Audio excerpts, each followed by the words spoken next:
So, after a dramatic and drastic conversation last night, Tanar'ri took the last few hit points Sky had, and together you guys went as fast as you could back to the Saloon Temple, where Puud and Wizard sort of got together and resurrected him. As life and breath finally returned to his lungs, his eyes flickered open, and he went to swipe out at Puud and Wizard, just on, reaction of just being tense and experiencing death for what might be the first time, or probably not. That's a little undecided. So first of all, I'm going to try and make an attack roll against you and Wizard. So, sorry about that, but it's just, so, hold on, I have to pull up his character sheet, because I haven't even wanted to look at it today. That says something. Alright, cool. Alright, does a 15 hit, Puud? Oh, yeah, obviously. Okay, well, I have to ask. Hold on, I have to... Of 12. Well, listen, you gotta get some... We have to get Puud some armor. Scrub. Scrub, He will be weak, and I love him. Right, listen, I love Puud too, but Jesus Christ, he needs some fucking armor. Which is great. Okay, that's a total of 4 damage. Wait, for an unarmed strike? That he's using just the cat's claws. Or, wait, I guess this is unarmed strike plus up to cat's 1d6. claws. That counts as a monk weapon, so that's up to 1d6. Oh, sick. Oh, Thank boy. you. I totally forgot about that. So that's another 3 hit points. So in total that is, 3, 6, 7 hit points total. I rolled 2 3s. 3 on the die and 3 on the d6. So. But. Yeah, alright. Hilda's gonna try to do her best just to position herself in front of the squishy clerics now. Yeah. He kinda, reaches out, and then, almost like a gasp of, desperation, he goes and he just, strikes Puud, just, directly across the chest. Yeah, just tucking Puud behind me.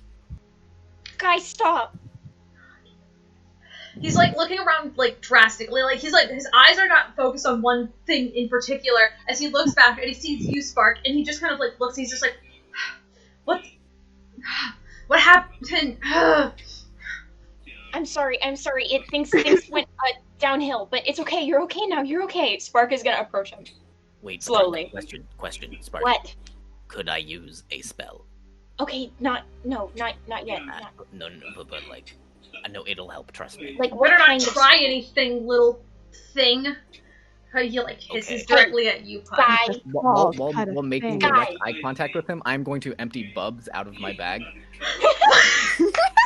Sky, when I tell you, Sky, you really don't want to mess with these guys. even though he's on 1 hit point, and he's definitely weak, he's, trying to scramble away from this large demon monster as fast as he can, and he, grabs onto your, your forearm, and he, almost he's stressed, so his claws kind of, dig into your skin a little bit. Not enough to do damage, but, it's like a pierce. Peirs? No, pierce. It's No, like pierce. pierce. They pierce, pierce, pierce your skin. That's what I'm saying. Yeah.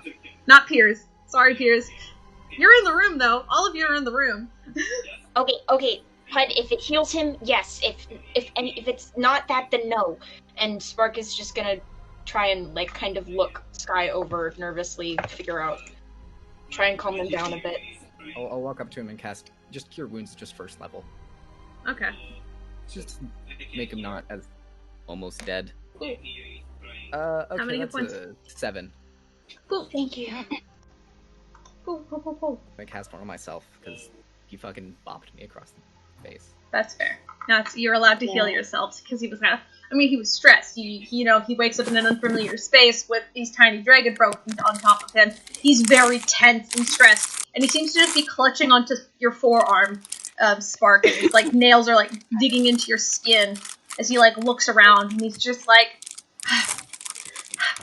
Okay, now it's okay. It's gonna be all right. Okay. And she kind of puts her paw over his on her arm, and it's like there was. She turns to Hilda and she's like, there was a misunderstanding, but it's okay, right? You're Misunderstanding my ass. That fucking half-breed killed me. It's okay. It's okay. Just calm down and take a breath. Just calm down and take some deep breaths, alright? Fucking coming from you, double bastard. He's like cursing underneath his breath. It was I'm gonna ignore that, sir. I'm gonna ignore that for 1 second and just and get you to calm down, please. Can you please We're stop not gonna hurt insulting you. my We friends? literally just healed you and brought you back to life. So just calm down, please. Waste of a You're perfectly not in a good diamond, if you place. ask me. Look, He lets out a Raven, you're still disguised as a human, aren't you? Yes. Okay, I have to make sure. Because all right. yeah, I talked to you about it. Yep. Yeah. Yeah, we had this discussion. we had this discussion, yeah. And he's definitely like he's not even holding onto your hand, Spark. He's just like clutching onto your like wrist. As he She's got like a paw over his hand on her wrist. And he's like, and he kind of just like lets out this like sigh as he's kind of like he almost has to lean against you because even though he has 8 hit points now, he's still not looking fantastic. And he kind of just yeah, just kind of like lean. He's like has to lean against you, and he's just like, just can you take me back to my inn at least. I don't need to be here. We've got some questions for you first. Oh, questions! Sir. Great. Oh, we have some rooms here. Don't worry. It's pretty comfortable. You can stay with one of us, or me, or something. And it's probably not good for you Not to go Spark. back on your own. What do you mean? What Not I'm with Spark What do you alone. mean? Not My Spark own alone. Spark. There are people. Look, you know very well that they are not my people anymore, even though they're yours. So, please respect the fact that I'm not ready to go back and see other people yet. Just give me a few hours at least. Please? Well, to be honest, I'm not sure how much time has passed since. Not long. Okay. Just a few minutes. Jeez, I feels tried like to get you back here as years. fast as I could. He's definitely calmer now as he's kind of taken in the situation, but he's still directly holding on to you, and he's not like his nails aren't digging into your skin anymore, but like he's definitely still holding on to you. Wow, what a first! It's a first. Okay. Hilda. Yeah, there was a misunderstanding. He had a cool sword that he tried to show me, and Tanar'ri on Raven obviously thought that he was going to attack me, and things just He did attack you. I did not attack Spark. Spark. Oh, so what? The holding of the throat wasn't an attack? Am I supposed to believe that? Because I feel like choking someone I mean, that is doesn't sound like an attack. to me. threatening. He actually turns and faces you, Spark, as he's still holding on to your wrist, and it's much, softer now, as he kind of moves his hand down, and he kind of, like, holds onto your paws. You're holding onto his, and he kind of goes, I'm sorry. Honestly, the heat of the moment of being attacked by your 2 friends got me a little worked up. If I've scared you by any means, I'm so sorry, Spark. And he's Understandable. directly apologizing to you. Do I believe this apology? Or is this 100% a show and him being Make an insight racially check. manipulative? Make I an was insight gonna say, check. I want to insight check Could this. I just passive insight this? Because Yeah, what's your insight? passive insight's 18. Okay, well, Jesus now I'm gonna Christ. tell, and I'm gonna, what did other people's roll?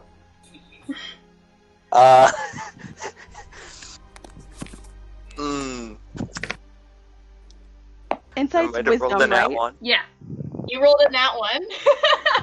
Tanar'ri, This he's is just he's a no. hard guy to read, Tanar'ri. Listen, the you may other have killed karmic him. side of last session. Oh no.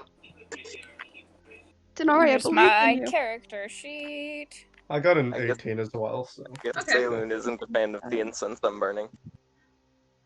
Oh, okay. I'm gonna be Got honest. a 19. Are two people burning incense at once? That's kind of on me, because last time I talked to my, whatever, I specifically asked for chaos-based rolls, because, I thought it'd be funny. And and we it's, got Oh, you guys put stuff in the dice chat? Hold on. I mean, it's fun, so... Okay, 18, 19. Wow. So all of you rolled roughly the same. So everyone but Tanar'ri, you guys realize he's not sincere at all. He doesn't actually give a shit about apologizing, and it's kind of more like he's doing it to make Spark feel better. And that's his, intention. Alright, I'm gonna make Bubs stand in front of a door, so, it's blocking it, and then I'm gonna cast the Zone of Truth. Cool. That's Charisma saving throw? Yep. That's everybody. I guess that's all of us. Are we all gonna have to fucking make this thing? Fuck, I rolled so shit. Son of a I'm bitch. doing it specifically in the area where it's just mainly him and Spark.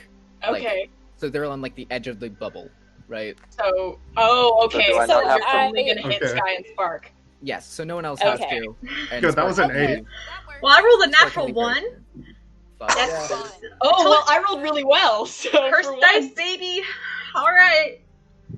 But he is aware I got that you a cast fucking this 20, spell so I as assume he kind of that's he's still holding onto Spark, and is once again, his grip tightens around you. Not to pierce your skin or anything, but it's just a tight grip around your hand, Spark, as he just kind of almost he curses. He doesn't say anything, but he definitely looks at Puud with just this anger in his eyes, as he's just super pissed now because he knows what happened. So, buddy, want to try that apology again? What? What do you mean? He apologized. Why are you getting Yeah, on and he about didn't it? mean it. Yes, he did. Okay, He was lying, Spark. I've seen a lot of apologies. Look, that you just was don't not- like him. You just wanted. You just. I just met him. I offered him healing. I gave him Spark. cookies. Do you trust me? Of course, I trust you. Then please trust me now when I tell you I know a sincere apology when I see one, and that wasn't it. Spark looks at Sky. Sky's not making eye contact Wait, with you. Hilda. He's just directly walk inside the- glaring at Puud, and that just seems to be where his eyes are locked right now. Hilda, just walk inside the circle, and then just then be like, oh, I want to tell the truth on purpose, and then you could just say it, and then we all know it's true. And Raven will follow. We can give him one thing, he's a good actor. Hardly. I move to stand next to Spark, and I kind of reach to hold her hand. I'm like, When you do that, Sky actually puts out his arm in front of you to almost be a barrier between you and Spark, almost reactionally. He doesn't want anyone to touch Spark but him. I'm just gonna move his little hand out of the way because I feel like I'm probably stronger than this gentleman. And with that, he'll like snatch his hand back and just kind of let out like this like low, almost like growl. Like I can't do cat growls, but like you know, like that low like noise that cats makes. Look, Yeah. it's okay. It's okay. It's all right. I'm all right. I don't trust him. Well, you don't know him, so. Well, okay, then why doesn't he talk? He's just been silent inside the truth circle. Why don't you talk, Sky? Yeah, Sky. Why aren't you talking? I don't trust them either. And I know. Whoa. What happened there? What was that? Hold on. That was a weird echo. That was a weird echo. It was neat, but that was weird. That was. You keep breaking tension, Jesus Christ. Oh, I mean, I'm not. He looks over and he finally speaks and he just says, well, to be honest, I know what this spell does and I don't trust any of your friends here. Feelings mutual. Okay, but You know how I feel about these spells. Yes, I know you do, but this is a different occasion. And Different alright, so occasion just- how? Magic is cheating, isn't it? Hey, Spark, come here for a second. No.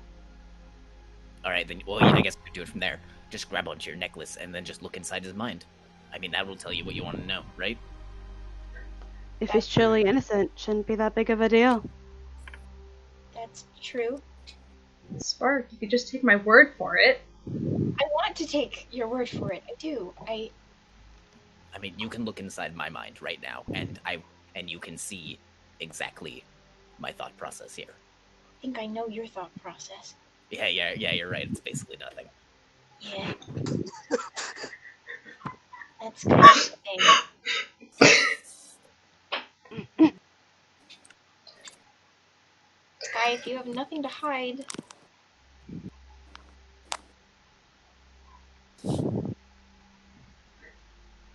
Spark, you don't need to. We all have demons. Yeah, I've seen things that you don't want to see. What? Sorry, what did Sky say there? I didn't quite hear it. Sorry, that was...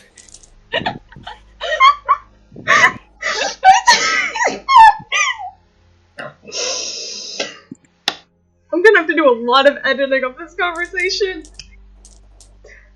Oh boy. Okay. Sky said... I mean, we all have some demons, right? You know, I've seen things that I know you don't want to see, Spark.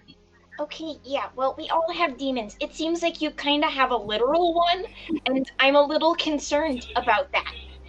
I'm just worried for you, and, you know, we can make everybody here happy if, you know, I trust you, but if I read your mind, then they'll know that they can trust you, and we can just have a conversation like normal people instead of insulting each other and attacking each other, because that seems to be all that's really happened this far, and I haven't really, lied with that.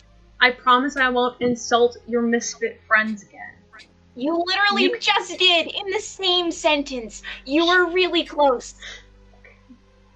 Not even close. Okay. Well... I'd like to just carefully put my hand on my dagger behind my back. Yeah, that's fine. He's not looking at you right now. He kind of goes, fine. I won't insult your friends again, but why can't we just, skip the in the brain thing and just talk like normal people? It's not like I can lie right now thanks to this little guy anyway. No, say it. Come on. I made a promise. Say it, guy. I made a promise. Promises. That doesn't seem to be your best track record now, does it? You've known him for less than an hour. And all I need to know him for. It's like... Okay, let's say maybe this goes two ways, okay? Mm-hmm. Can we please have a conversation? Like I said, you've already put him through this spell. You've already done that. Why do I need to push more? He's already telling the truth. I know, but if you look inside and... I'm not doing it. Spark, you don't have to. We have the zone up, just... Exactly. He's probably not even gonna talk because we're all here. You don't have to, it's okay. And then, secretly, I'm going to channel divinity read thoughts. Cool. Jesus Christ. Do I have to make a wisdom save? Oh, what is that? Yep. What kind of save? Yours is different, though, isn't it? Yours is slightly different? Oh, yeah. The fail of the wisdom. Oh, no. So, wisdom? Okay, here we go. Which, Fucking as a shit. monk, is Okay, maybe it wasn't a good idea that I chose my curse You dice. need to make a better set of dice. That's the second natural one in a row, bud. My +4 can't just save me now, so that's fine. All right. So, what's his thoughts look like? So do you Surface get just thoughts, surface level thoughts? Yes, I can read surface level thoughts, but I'm pretty sure he doesn't know I'm doing this. Oh, he might. I don't fucking know. You want to check the spell? Because if he knows or doesn't know, that's going to completely change his actions. So just check if he knows. If he doesn't know, then he doesn't know. I mean, it doesn't say anything about him knowing. Like, this is. Oh wait, no, it's in dice chat. It would say outright if there was a way for it to know. No, you're good. He doesn't know.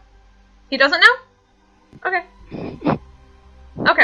Okay, perfect. So if he doesn't know, you could just tell that he is just super pissed off to be in this situation. There's something of being all like, I can't believe the plan went so poorly. is another thing. He's definitely thinking about... Well, Spark is probably the most heavy thing on his mind right now, because all he wants to do is basically... All he wants to really do is kind of just, like... you could probably tell that he just wants to take Spark out of that situation and just be with her alone again. Which you weren't there for the first time, but you do get a kind of a rundown of the situation. You can probably tell that he is thinking very, very aggressive and very nasty thoughts about everyone but Spark in the party. Well, probably even including Spark in the party. He's plotting out in every situation of how he could, take down everyone here, kind of, those thoughts of, acting prepared to take down everybody. Yeah, that paranoid kind of thing? Yeah, it's very much that's going on in his brain as well. That's the best way I can describe it. Well, I'm just gonna keep reading. I'm just gonna let everyone else talk. Yeah, that's probably what you get, is reading the surface level thoughts of him. Look, I think I certainly have some questions and stuff, and so let's just have a conversation instead of, Yeah, great. Can you tell your little cleric to get rid of the spells? What? Can you tell your cleric to get rid of the spells? Well, I think right now... Okay, hold on. I can't hear you. Where's the crunch? It's Hilda. The Paige. I can hear your crunch. Sorry. No, it's okay. I'm just gonna keep bullying you. Anyway, he kind of goes, yeah, well, can you tell your little cleric to drop the spells?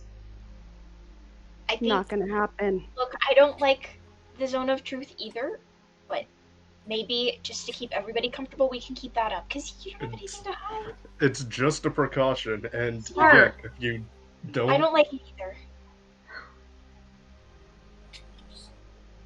I mean, you do say you have nothing to hide. We're just, taking one extra step.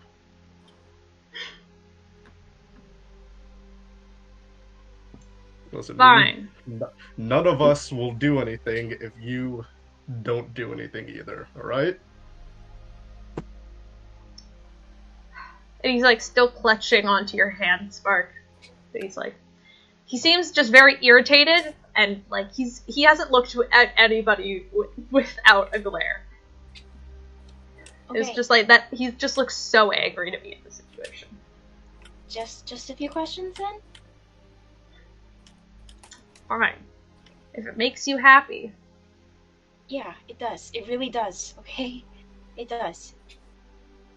Alright, so, questions. The magic's new? Where'd you get that? It's a little bit... I never thought you would be someone to become a cleric. I'm not a cleric, Spark. What? I'm not a cleric, Spark. Okay, then what's the magic? Where'd you get it? A warlock. He's a warlock like me, Spark. Well, good to know there's two of us in here. I didn't know you could be warlocks with gods. Oh, you can be warlocks with anybody. Okay, but we're working with the Raven. Okay. That's weird. Okay, cool. Why? Spark is gonna look at Hilda and kind of... It is asking a certain amount of permission, but she's trying to basically say, I want to talk about your thing. How much can I say? Is it okay if I say it? It's okay to say no. She's trying to trying to put that in her eyes.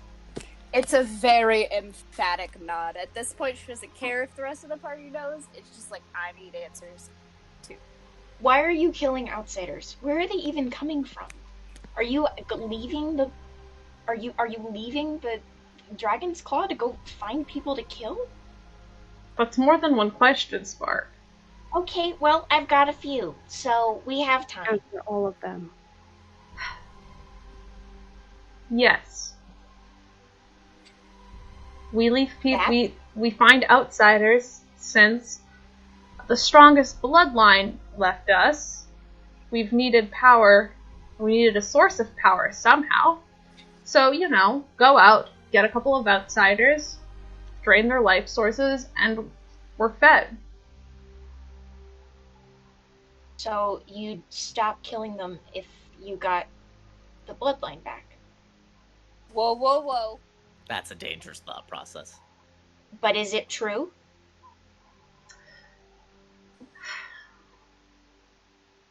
The truth is, I don't know, Spark. Well, you seemed pretty confident in all of the stuff that you knew earlier when you were talking about killing people and the Raven Queen and me and you. So why are we suddenly a little uncertain about it? Because she tells me things, and when she tells me something, I can't go back on my word. And as much as I think it would stop if you came back with me, I think we could, restart Dragon's Claw. We could be great again. But, if she says something, I do it. What does she look like when she talks to you? She doesn't really have a face. What do you mean? She doesn't look like anything. Okay, because, I've had my own chats with the matron, and that's not really how she presented herself much at all. And that makes me worried for you, Sky. Spark, I bet it's just something of being... You are the bloodline, and I am just a follower that needs to get the power. I'm pretty sure it's something like she doesn't have the power to speak to me the way that she speaks to you. I am weaker in that sense. But together we can be stronger, Yeah, but question. Hasn't Issa seen the Raven Queen? I don't know if she's seen her, but Issa and I talked a little bit about it. Issa told you that the Raven Queen has spoken to her directly before, but she didn't quite go into detail on what that conversation was about. But she did tell you, yeah, she's spoken to the Raven Queen. Because I believe you brought it up that that you saw her in a dream, and then she kind of told you, oh, she's come to me like that as well. She kind of was a confirmation, I don't really know what it was like for her. I know she's talked to the Raven Queen, but maybe it was a little different. I don't know, when the Raven Queen talked to me, it was kind of like, the dream was kind of like set up like home. Got a question. What, Hilda? And she's visibly trying to, hold back. Why does the Raven Queen tell you to get other people to do your dirty work? The Raven Queen doesn't tell me to do that. I do. So you just choose to brainwash regular folk. Brainwash? Spark, I think your friend doesn't know what she's talking about. Well, I haven't told her much about home. I'm not supposed to. That's good. I sure as heck know what I'm talking about. Well, I'm sorry. I would like to, We don't brainwash people, if that's what you're asking about. I would like to bring something up real quick. Do you mind, Hilda? She takes a deep breath, but just kind of nods. Spark kind of mouths, I'm sorry, at her, and then looks back to Sky. Well, okay, there is this. So, being a cleric, I know all of cleric spells, right? That's, kind of my thing. Yeah. There is this certain spell which concerns me, to say the least. And it sounds like something... Oh, here, I can just ask. Are Spark under the effects of... Oh, fuck, how do you pronounce it? Gaius? Gaius, that's it. Is she under the effects of Gaius? No. What is Gaius? That's the DM question. It's mind control. I think I've mentioned it to you before when we were discussing the thing. It's the one where they can give you one command to follow, or like one thing you can't do, and every time you do it, you take 5d10 psychic damage. Yeah, I'll just read it out. How do you spell it? I'm gonna quickly search it. Geas. Geas? There it is. Oh, yeah, okay, I believe you did bring this up to me before. I mentioned it a couple times. Yes. No. We don't brainwash people. That's not a yes or a no. We don't brainwash people. Well, I can tell you, no, I've never casted that spell before. Because I'm not a cleric. Is Spark under that spell? Why would I know that? Then say no.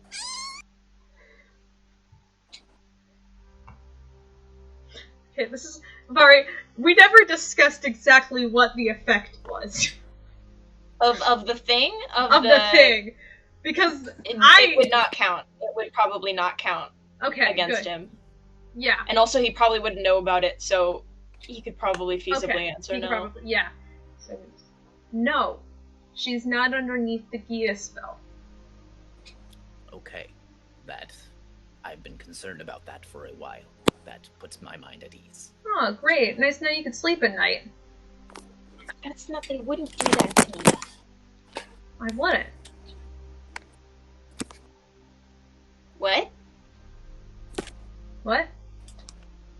I didn't quite hear that. Oh, he kind of just goes, no, I wouldn't. And he's saying that directly to you, trying to comfort you in a way. Lee. But when they...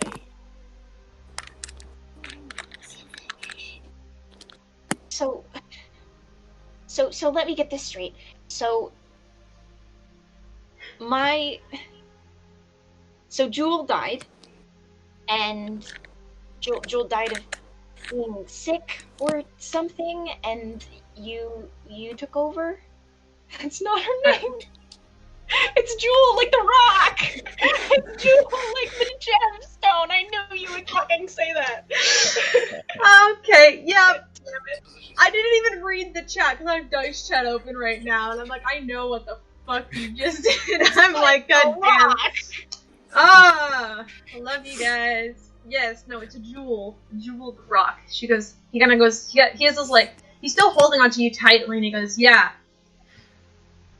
She died, you know, and I was the only one available to take over. So you Here's started... an interesting question. Well, you've got to tell the truth. Sure. Did you kill her? Or He already said he didn't.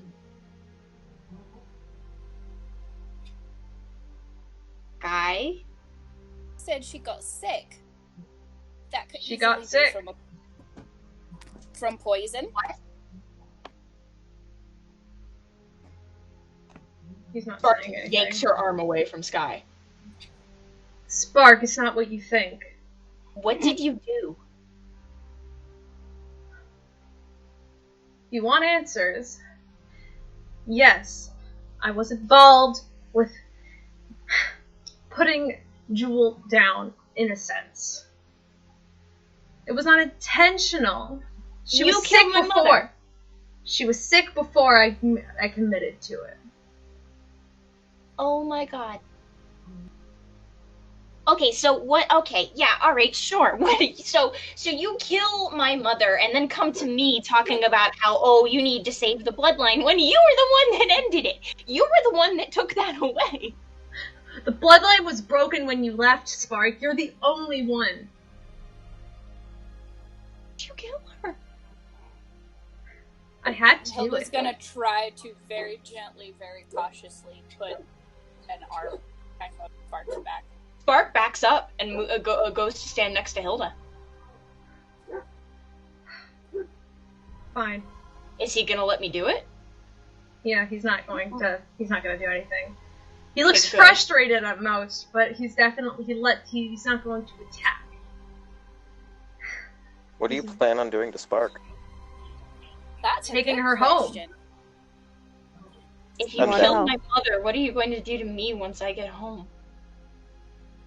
Spark, we're going to restart our life together.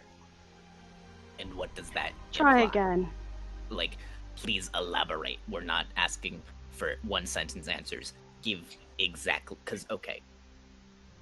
Oh, fuck. I forget what you said when I, like, read his mind before. What the fuck? Oh, he wants to, in a sense, be alone with Spark. But I guess that wore off now. You wouldn't be able to read his mind now. Yeah, but you said, I know, but you said directly something about him wanting her home for some sort of ritual or something like that. No, I don't think I said anything like that. I'm sorry. All right, then that'd be fantastic if I did say that. He goes sighs and he's just like, I don't want to hurt Spark. See, that's the truth. I don't want to hurt you. But do you plan to? That's an excellent way of phrasing that. I'm not sure. Not sure? Yeah, there's no way in heck we're letting her go back with you. Not sure? How can you not be sure? If the Raven Queen needs something, Spark, you know what happens. I don't want to hurt you, but if we can use outsiders, then maybe we don't need to hurt you. You said you wouldn't hurt me. Well, I can't tell the future, okay? I don't know about you guys, but for the hour and a bit that I've known him, he's done nothing but lie. He's telling the truth right now. He's skirting the truth. That is true. So let me get something said the truth once. Let me get something perfectly clear. If the Raven Queen, or at least who you believe to be the Raven Queen, told you to hurt Spark, you would do it without asking a single question. I wouldn't have a choice. I am her loyal servant. You cult types really give me a headache. Hey, look, I'm a cult type too. Were past tense. Am. Past tense. Well, you're not currently. You know, cult's not a nice term. Simply a way of life. Yeah, well, I think we're Neither is killing someone's mother. Wait, Sky, question. Would the term cult, would that be an apt term to be used to describe your Oh my god. family? No. Are we gonna have that conversation? Are we No. really gonna do this again? Jeez, I can say no. I would never call our family a cult. Not you, but like, could it be described as that? No! My family is not a cult. Sounds like what a cultist would say. Oh my god.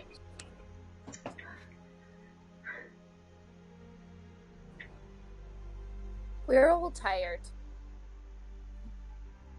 Hmm. I think we should be done for the night, but I don't So you'll let me leave then? Spark. If Spark doesn't want to come with me, that's fine. I don't really know anymore. I don't feel I had an answer to that, and I don't really know anymore. I don't feel comfortable letting you go back, hurt other people, either. Especially not when you're good other innocent people to do your dirty work for you. Huh. Not even brave enough to hurt people yourself. No, I'm pretty sure he's done plenty of hurting on his own. Well, if you don't let me leave, I'll make sure other people come to hurt you. And how will you Sky. contact them? He actually, out of his pocket, he pulls this small greenish gem that almost looks like a small bit of jade, and he pulls it out of his pocket. I'm going to immediately, as soon as he does that, I'm going to just cast fucking guiding bolt, just directly targeting that. Sure! Just first level, just pew!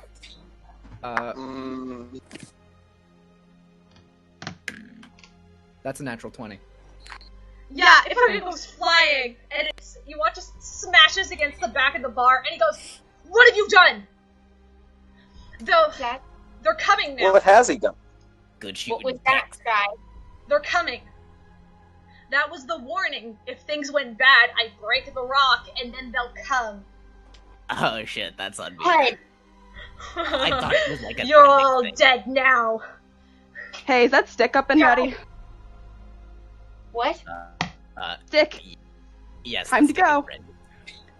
Well, we can't just leave it. We're not I'm gonna leaving. throw Oh, my it's dagger. fine if you guys. I'm gonna Oh, you guys want to If escape? you that's throw your fine. dagger at him, try to. Spark is gonna catch it. Oh, okay. If you throw your dagger at him, Spark is gonna catch it. Can I use my Raven deflect is missile? going to Yeah, you grab can use Sky it. by the scruff, I and would- she's gonna like, okay, Puud, let's go. If you guys Are we teleport not gonna- away, I'll just make sure to take down this temple from the inside out. I think it would look nice as an attachment to our monastery, wouldn't you think? Hi. Not like Okay, I'm not like throwing say my Lynn's dagger. even a good god anyway. She's a joke. Oh, okay, nope. Stop it. I'm throwing my dagger. Let's be fighting I'm words. catching it. I am Okay, catching so it. Spark, so roll for an attack and then roll to catch because you could. I think. you Okay, have to- I need to see what I need to do with my deflect missiles to catch Yeah, something. I think that's the first time you used deflect missiles. Yes, I never. Congratulations. You always apply me with magic. Yeah. No, this is an actual thing. Well, I mean, it's your teammate, so. It's a matter of damage. It's a matter of damage. So once he rolls damage, I can decide how much I can decrease Okay, it by, so yeah. if you'll let me. Well, yeah, first of all, you have to roll to hit first. Yeah, I got a 14. Yeah. 14 does not hit. All right. In that case, I'm So going I Spark, would like you to can catch it, man. just.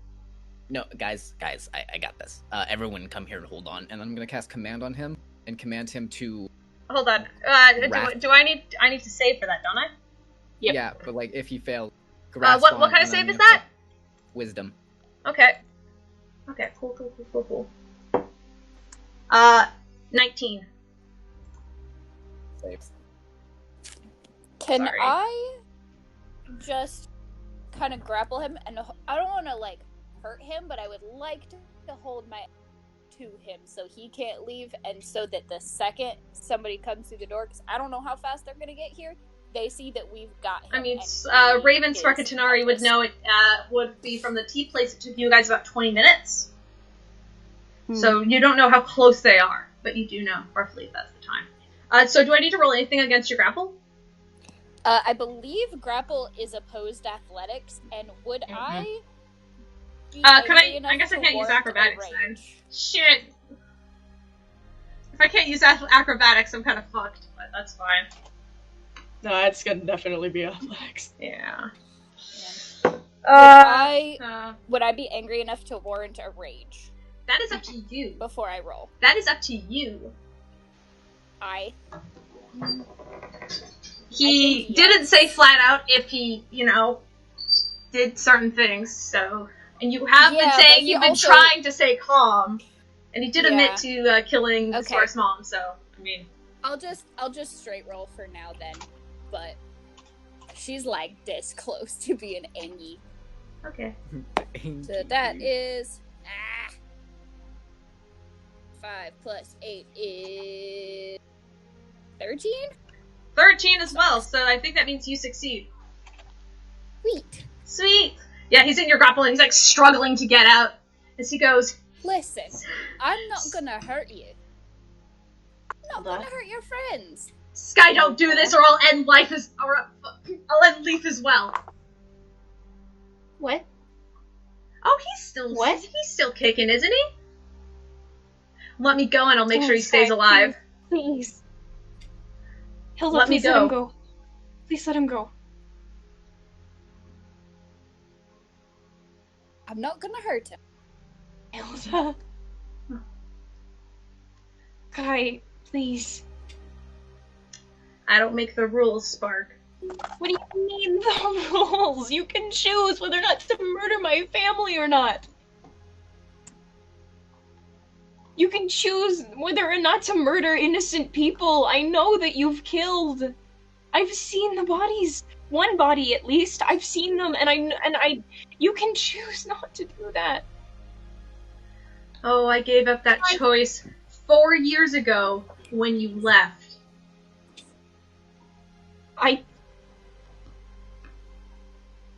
Guy, when you say that you didn't have a choice in letting them shut up, when you say that you didn't have a choice in being able to stop them from forcing me out, is that literal? Oh, that wasn't my decision, that was your mother's. Consider it some equal revenge. Tell me whether you physically could stop it or not. I probably could have. But I was scared, You Spark. I was scared just like you. promised me. I think your friend over there said it, your friend in this disguise said it well enough. I have a bad record with promises.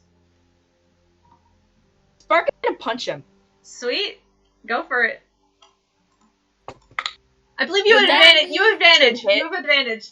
Yeah. Oh, 'cause I he's do? grappled. Yeah, It's because gonna Hilda. hit anyway. That's fine. The first one was better. That's a 24 to hit. Oh, fuck yeah. Kick his ass! He takes 9 points of damage. He's unconscious as he just falls limp Oh, in yeah. Hilda's arms. It's He has 8 hit non-lethal, points. so he just falls unconscious. Yeah. He just falls unconscious. He He's doesn't have to make. unconscious. It's. you I can- forgot that. She because- didn't mean to knock him out. Because it's but an it unarmed was not strike, meant to be I'll lethal. let you make it a non-lethal blow, so where you just like knock him out unconscious. So Yeah. he's unconscious, but he won't make death saving throws, so he'll be able to recover. But I'm gonna let you make it non-lethal. As he just like falls limp in Hilda's arms, and now you're carrying the full weight of this full-grown Tabaxi in your arms, which isn't that hard. He's Sorry. She will very I'm gently sorry. and I'm sorry.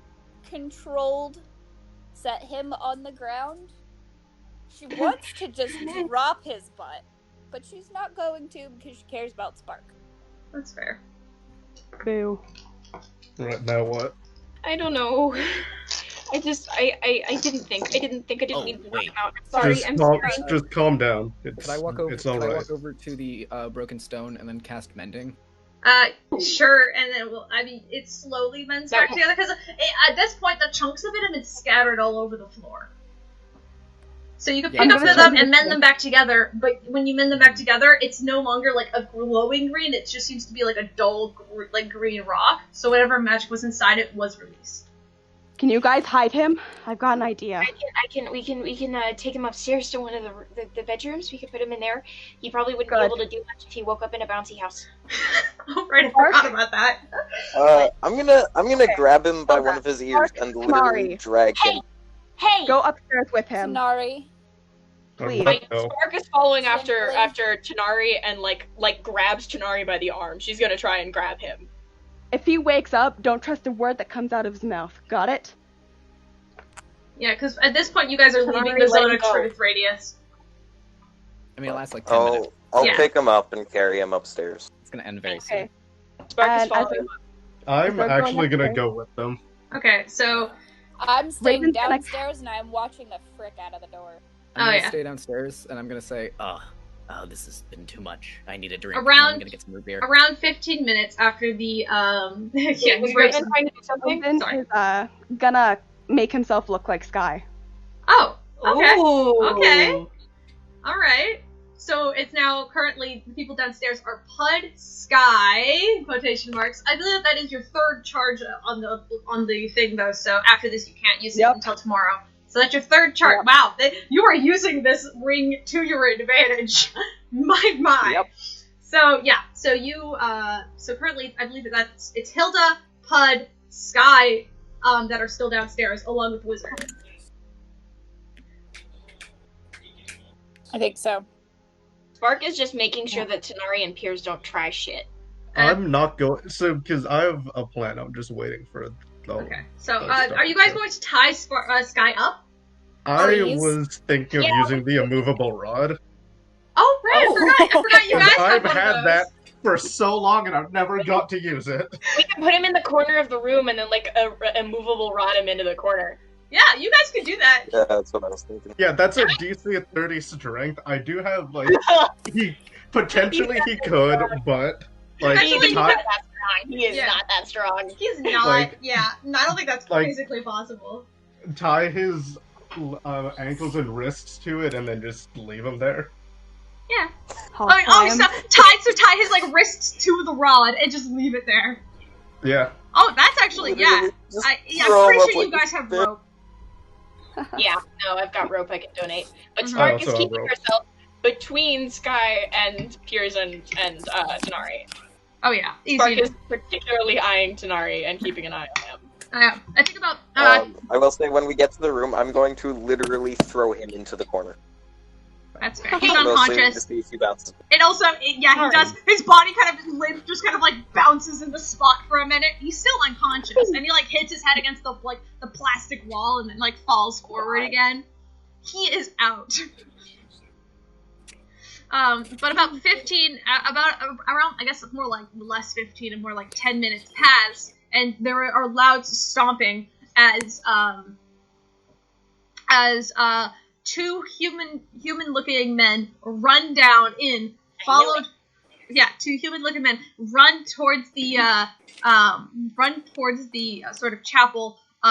With them is a strange-looking dog creature that seems to be completely black and has these like glowing green eyes. That seems to be just That's not good. The dog seems to be leading them. That's new. I forgot to say, Bubs went behind and he's hiding behind the counter. Okay, yeah, I'll say, yeah, you can do that. Yeah, no, it's not a problem. And the two men run, and also following, probably a little ways behind them is Lizzie, and she's looking very confused as she's approaching at the same time these guys are. She looks very confused when the other two men look very serious and almost angry. As they kind of shove themselves in. The floorboard creaks as like these men jump into the bar, and then first of all they're just going to see. They're looking around the room and they just see Sky. They see Sky, and they just kind of look really confused, and they go,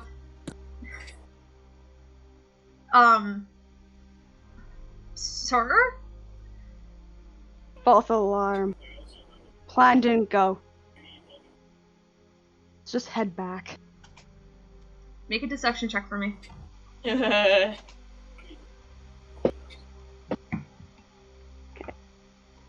That.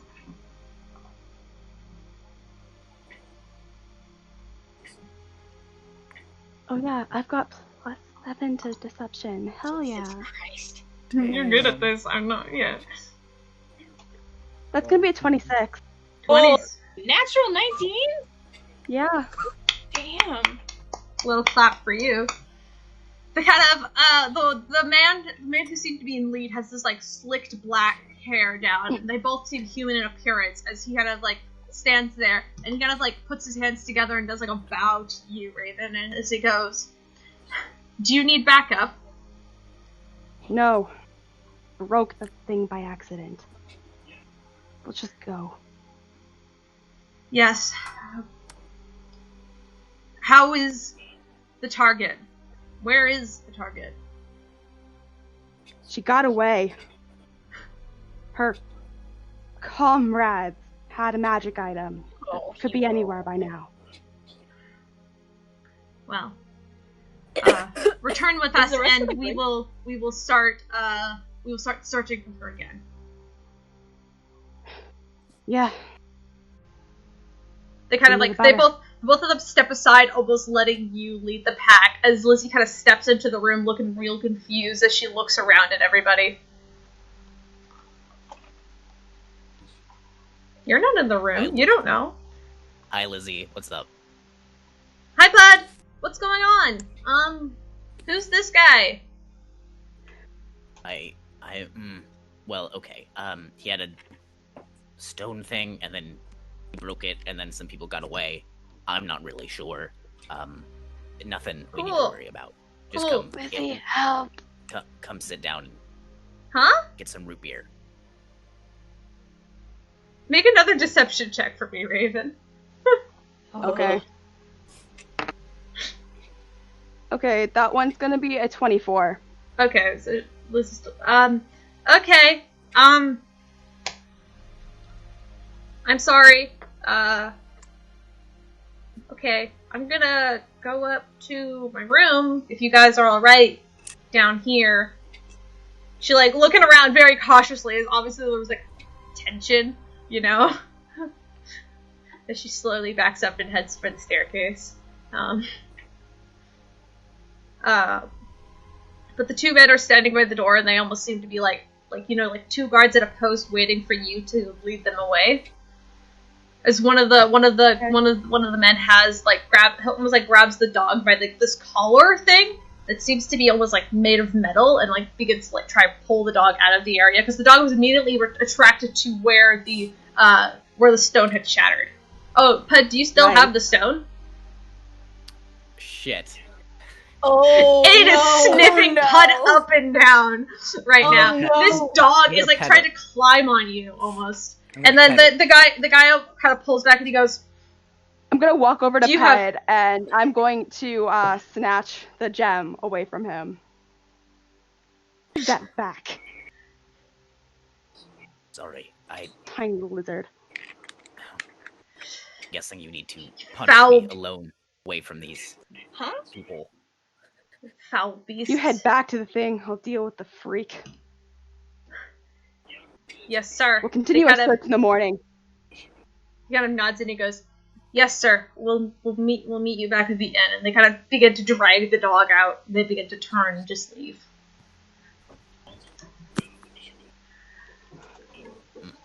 That could have gone much worse. Oh, thank God. You were rolling really high on deception. Oh God. Would like to follow them. Okay, make a stealth check. During the Tanar'ri. Make a stealth check. Okay, Tiger's Blessing. Let's do this. You got this. 18 plus 5. Nice! Hilda, you managed to follow them as they make their way back to the elevator. And they seem to move back up to the second floor. As they're talking, they seem to be mumbling amongst themselves. That the dog is like very much looking around, like frantically. It's like the dog doesn't look like a normal dog would. It's very much it almost looks like the way its skin sits on its body. It has less fur, and it more just looks like black skin. And it kind of is just walking with them. It has kind of been pulled by its pulled by a collar that seems to be made of some strange metal, and they kind of they seem to be just talking amongst themselves, being all like, "That was strange. Yes, he doesn't usually do stuff like that. Was he acting a little strange? It might have been an act for the girl. You're right, kind of. It was very much they're like having a mumble conversation like that as they make it back to the elevator. Then they take the elevator up and they're gone. Unless you want to get in the elevator, though.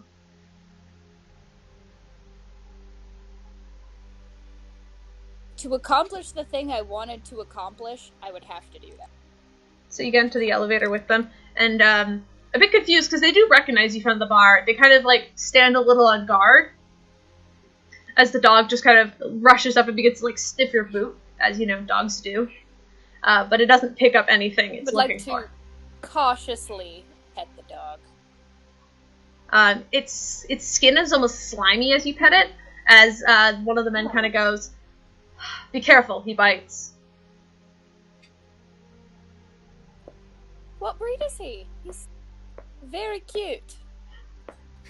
Yeah, he's not from this plane. He was a gift. Now that's interesting. Nothing you would understand. She's gonna ignore that comment, and she's gonna do the cute dog talk to the dog, and kind of avoid talking them any further till they get out of the elevator. And then the dog does seem to the other direction. The dog does seem to appreciate the dog talk as it's wagging its little tail back and forth. That's seemed to be it almost looks like as the bones are moving underneath its skin, you can see where the bones are and how the skin kind of stretches along it. Who's an extra planar cutie pie? Yeah, the dog, and then they kind of they have to yank the dog away from you as they kind of curse underneath their voice as they walk back, and they seem to be walking in the direction of I guess you haven't been there yet, but they walk towards the direction of the green lighten. I would like to pretend to walk the other direction, I just happened to get on the same elevator as them. And then once they're a decent amount away, I would like to continue. Make another stealth check for me. Okay. Because at this point, they have your attention, But if you kind of are able to avoid being like, oh, I'm going this way, that you kind of, deception or, I guess this would be more stealth.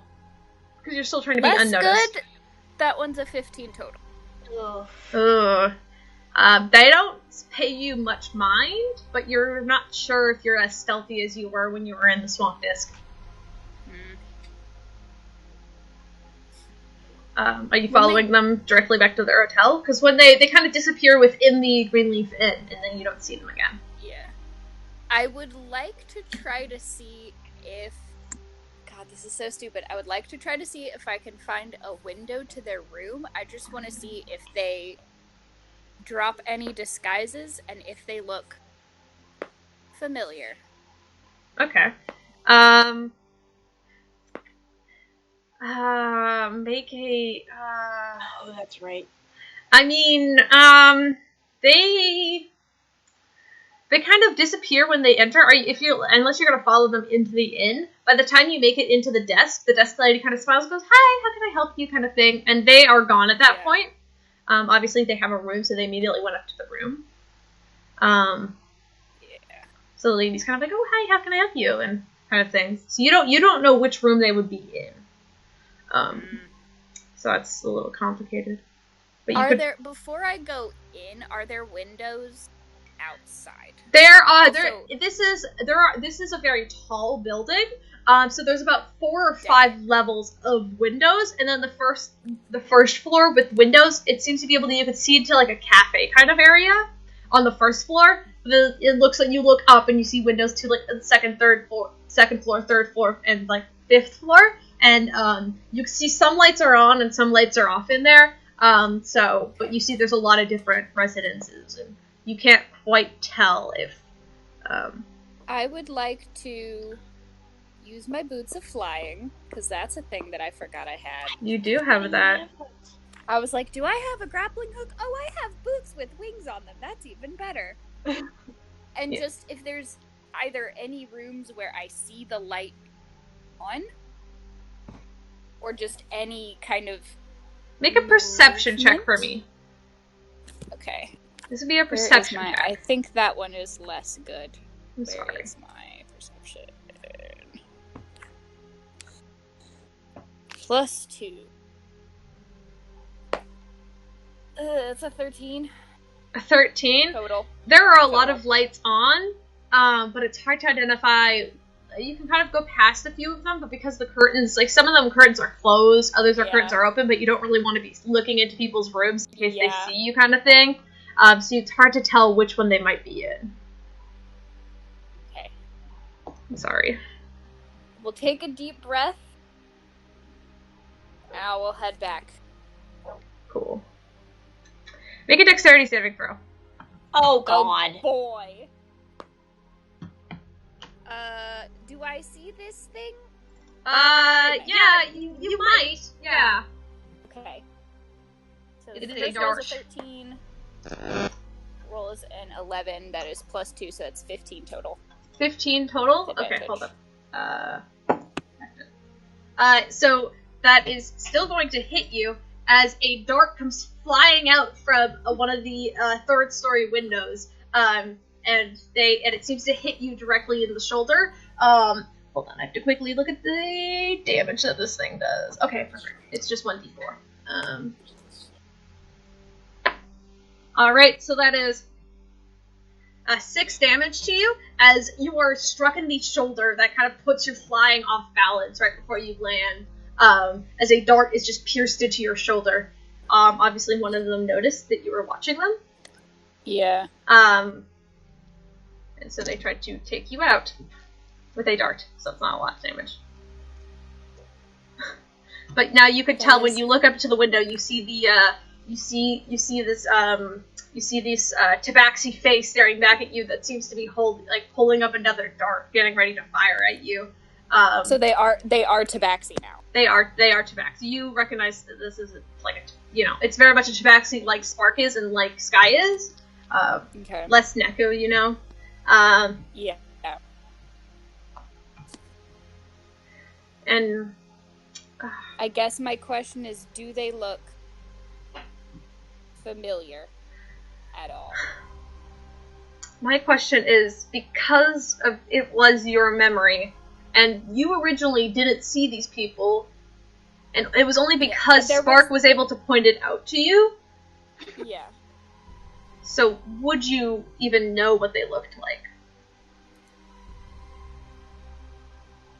I feel like after the day with Spark, I would have replayed the memory over and over in my head, trying to memorize the face. Because I know the face she recognized before everything went static. And so the one face that was there before I would know. I'll say the face in the window does look to be a similar breed of cat, though much older and kind of like has like scars that kind of cover his like nose and stuff, and like a chunk of his ear has been pulled out. But he does seem to be a similar species of cat. So it could be the same person, but I'm not certain. I mean, it was about 3 or 4 years ago, right? I think it was about 3.5. We decided, right? Something like that, yeah. Yeah, I believe that's what we decided it was. So I think timeline-wise, it was a little after Spark left, but not by an incredible. Yeah. So it was about 3.5 years ago that the incident happened. So roughly, I'm gonna estimate that. But yeah, your dart. And he's going to go in and he's going to try and hit you again with another dart if you're just going to stand there in the alleyway trying to admire his face. And that is a 17. That will hit. Alright. I believe. Hold on. Where are you? You would think that would be... Should be the top of the sheet. More visible on this sheet. I hate the mobile sheet so much. Oh, mobile, yeah. Well, if you scroll up, it's like one of the things that come down to the hang bar. There it is. Creating an app. 15, yeah. Yeah, so yeah, you're gonna get hit. They have an app, you just can't get characters. They're making an app for the characters. They better, oh my god, I love that. So that's gonna be 8 points of damage as you're struck in the chest again with one of these darts. And he seems to turn back and shout something into the room. But you don't see any action besides, because you are, at this point, you're closer to the ground, so you quite see what's happening in the room. But you can see that this Tabaxi is trying to shoot daggers at you, basically. Hilda's going to take a little bit of the wolf's wisdom, stronger with the pack, and she's going to take a real deep breath and head back. Alright. You can flee from the fight, and they don't seem to be chasing after you, but you can make it back to the elevator in about, so Hilda's gone for about, probably like 30 minutes at most, probably. You're probably gone for like 30 minutes. I'll probably wait towards the base of the elevator a little bit, just to make sure that they're not following me. Yeah, because so if they are, roughly 30 minutes. Them away so, in that 30 minutes, Raven and Puud, who are left in the bottom of the tavern with Wizard, anything you guys are doing? Hilda kind of leaves with them. I'm just drinking some root beer, and to Puud, it's like hard alcohol, so he's like, he's getting pretty shit-faced. Oh my god. I forgot Spark does actually have like a 6-pack in her backpack right now. Yeah! You guys bought a shit ton of beer! We bought a shit ton of beer. Is there anything Raven is doing? Are you joining him at the bar with the strong alcohol you bought from the Dwarven brewery? Nah, not yet. Raven's gonna go upstairs to where they're holding Sky. Alright, and I'll say, while they're holding Sky, he wakes up about 15 minutes after being knocked unconscious, so he's back to 1 hit point. Sorry, I'm so sorry. And he kind of, looks around, and he's, tied up now, and he's just like... Sorry. Oh, sorry. Great. He's, trying to, struggle his way to get out, but you've also immovable rodded him in place, so he's stuck. As he's kind of, sitting there. He's like, he's like trying to like, you know, struggle and like shift around it, but it's not working for him. Fight it. It's best if you don't, I think. And I'll be You darn should know impressed that if very you well. can lift that. I think, yeah, that would be Caleb, kind of before funny. he wakes up, can I do something? Oh, yeah, sorry. You guys have about 15 minutes. Okay, so We're not Jester here, we're at Jester, and that'd be really Spark funny. isn't gonna let you close enough to do that. Yeah, it's true. So Tanar'ri, so I'll go up to Peirs. Like him, don't I want to go up to Peirs. Can I talk to you in the hall? Sure. Alright, I'm gonna lead Peirs to the door, and then I'm gonna let him leave the room. Okay. Do the doors lock? yeah. They do, because they're hotel rooms. Alright, You I'm can gonna then lock lock him from the out. inside. Can I Jesus Christ. We're gonna lock- Alright, fuck it. Can I quickly stick my wrist between the door frame? Ooh, Make a dexterity check? why your wrist? Why not your foot? Listen, just fuck it. Please be good. That is good. That is 17. Yeah, I'll say you're capable of doing that, yeah. Because it takes a second to, like, close a door and lock it, right? But you're able to shove your hand in between the door. And it kind of, like, scrapes the back of your hand a little bit, so it's gonna, like, probably hurt later, but, like, it's not enough to do damage.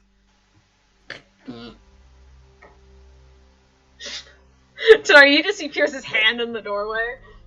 If you keep going hard enough, you could break it. You could break it or cut it off. I'm gonna give him a high five. No, I'm kidding. I'm just gonna lean toward and whisper, I really need to talk to Spark. I'll let you back in. Mm-hmm. Mind telling me what's going on, please? Yeah, Spark, you're just watching this from the corner while Sky's still unconscious against the wall. Yeah. She's not gonna move from where she is, but... This shouldn't be hurting as much as it is, but it is. So I'm gonna, like, give a little bit of room so he can get his hand. Like, use my foot to make sure that he doesn't try and... So, do you remove your hand? Let him close the door? Alright. So you're able to close the door. You still lock it? Yeah, I'm gonna lock it. Yeah. Easy enough. They're hotel rooms. You probably already knew how to lock these doors after your mental breakdown a couple episodes ago. Which was actually the same day. No, it wasn't. This was that was yesterday. Right? No, that was early. This has all been the same day. It has all been the this same. has been the longest fucking day in the world. Wow, Trust me, I have the calendar. We've had 3 days in the same. Wow. Okay. Yeah, no, we've been at this. We are on the same day. Sorry. I'm sorry. Okay. Yep. So sorry. Hang on. Hey, What? can I ask you about something? You can ask. You called me a half-blood. Why? Sorry. I don't know. He didn't used to be like this.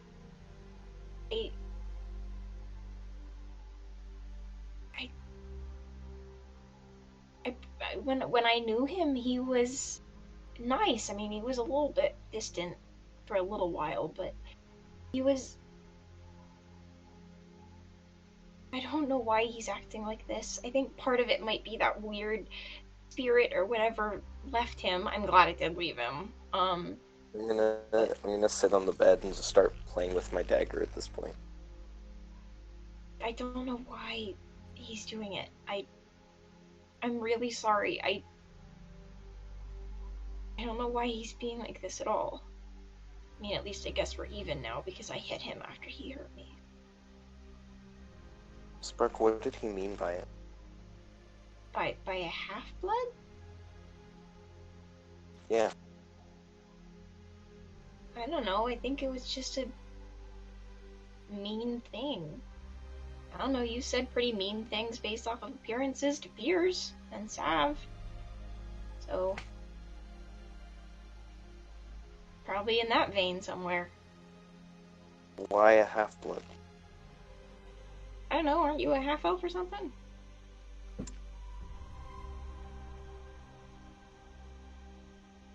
Like I said, I think it's like what you call Peirs. People just looking for insults. Finding them where they can. Tanar'ri just goes quiet at this point. Just It doesn't make it right. Not looking at Spark, just like playing with his dagger. It doesn't make it right. I'm sorry he said it.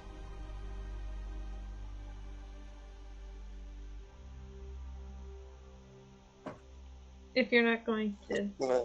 I'm just gonna throw my dagger at the wall. Oh no, don't pop the bouncy. Sad balloon popping sound. I mean, I kind of poke, and then you realize there's like a wooden wall behind the thing. Like in that section, there's just a lot of like cold air breezing into the room now. And it's Oh boy. Oh.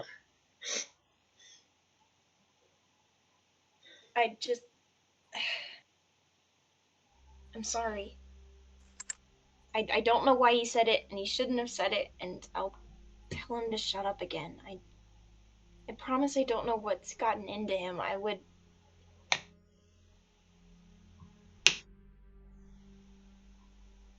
don't know. Just sorry. I don't know what's going on. I wish I did. I mean, I usually don't know what's going on, but I especially don't know what's going on now, and I don't like it, and I want to understand it, because if I understand it, then I can make everything better, and I can have him back, or I could go home, or he could be friends with you. But I don't... But no, instead he has to insult my friends and hurt me and say things that make sense. I'm sorry. I'm just gonna grab my dagger and unlock the door. I'm not gonna open it, I'm just gonna unlock it. Oh, damn it, I had a back bit. on the bed. You had a bit? Yeah, it's fine. well, you can open the door and still say your You want me bit. to open the door? I'll open the door if you want. No, Open the door. No, the bit had to do with the door being locked. It's fine. I'll do it another time. Okay. So the, I mean, you can do it while the conversation is ongoing. That's fine. yeah. I mean, Here's the door's open. yeah, Peirs, you kind of hear Yeah, like open the little click as the door unlocks. But the door doesn't open for you. And then I'm gonna sit back on the bed and just keep playing with my dagger.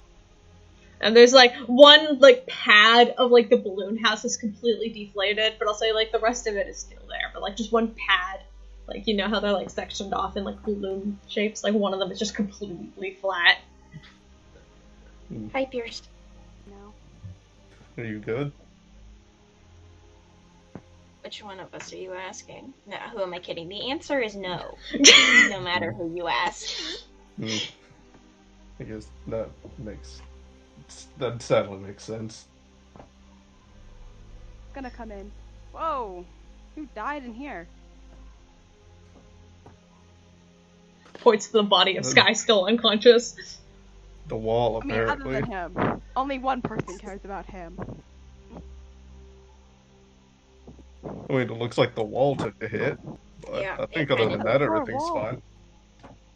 That poor wall. You know, I don't even know what it did.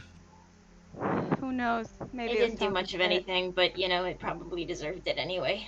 I mean, it's better that than me, and I was probably next. Or Sky, one of us. The cats were next, so I'm kind Probably of glad Sky. it was the wall.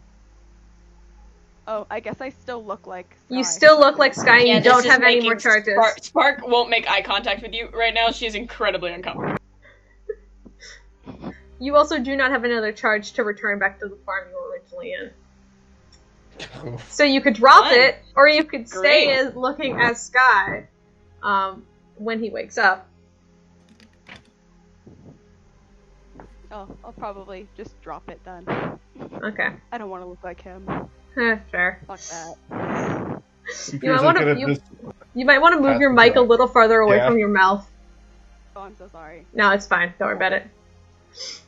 And so if that's all the conversation you guys want, Sky will slowly start... Throw the dagger at the wall again, and then retrieve it and go back to sitting on the bed plate. Are you gonna pop another balloon or same wall? No, I'm gonna go for the same spot. I'm gonna get as close as I can to the exact spot I hit before. Okay, if you're gonna go for the exact spot, make a dexterity check. Darts. Stop, he's already dead. But no, I'll say it's a large cheating. wall, so even if you do bad, you're still gonna hit that area of the wall, because it's like a large panel on the wall, so it's not hard to hit. Unless you want a natural one, that'll get you pop another one. But... Oh, it wasn't a natural one! What did you get, bud? So you said dex check? Yeah, dex. So that's a 7 total. You hit nowhere near it. This one's closer to the floor, but it still hits the popped panel, so you can go retrieve it again if you want, but not your best throw. It was like a little weak on the wrist too, so it kind of like bonks off the wall a little bit. It doesn't like the hilt kind of hits the wall, so it doesn't quite stick in like it did the first time, you know? It's a little embarrassing.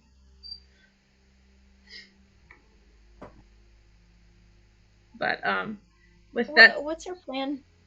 Oh. This is before Sky wakes up. Yep, nope, it's fine. I'm trying to make sure you guys get over everything before Sky wakes up. What are we gonna do with him? Who knows? That's a good question.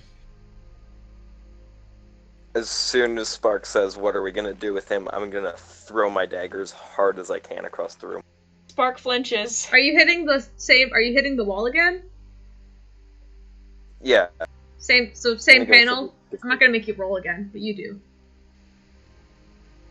That is not what we're going to do. We're keeping him alive. Starters. I like that idea. It's a good idea. I love it. You're gonna kill him when you're done questioning him?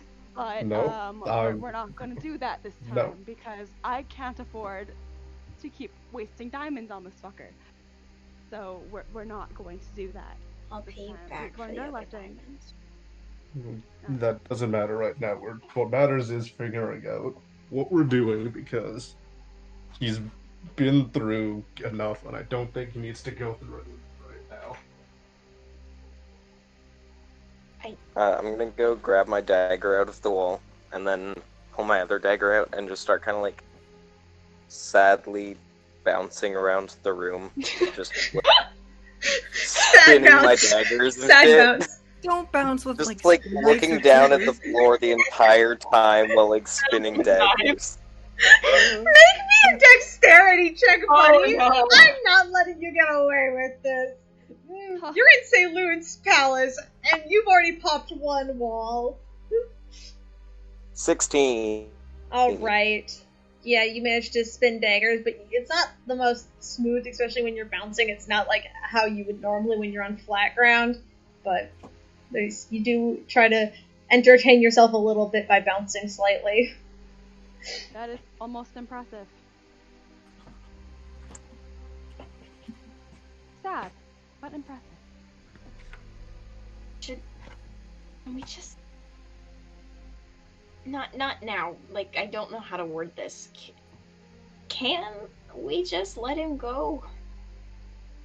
I don't know if that's a good idea. He's killing people. And you want to let him go? I don't know if I want to let him go. I feel like I should go with him because it'll stop if I go with him. It won't. No, but if he can hurt me, then he doesn't need to hurt anyone else. And slowly bounce towards the sky. That'll suck, but you think he's going to just stop getting power from these other sources? You go back, he'll just use you as well. Done. Yeah, well, if he uses me and he doesn't use other people, well, then that's he's not dozens of lives. He's not gonna stop. But if I'm there, I can stop him. He's gonna use you, and he's gonna. I'll kill him. As well. Can you? Can you kill him? Look me in the eyes and say that you can kill Sky right now.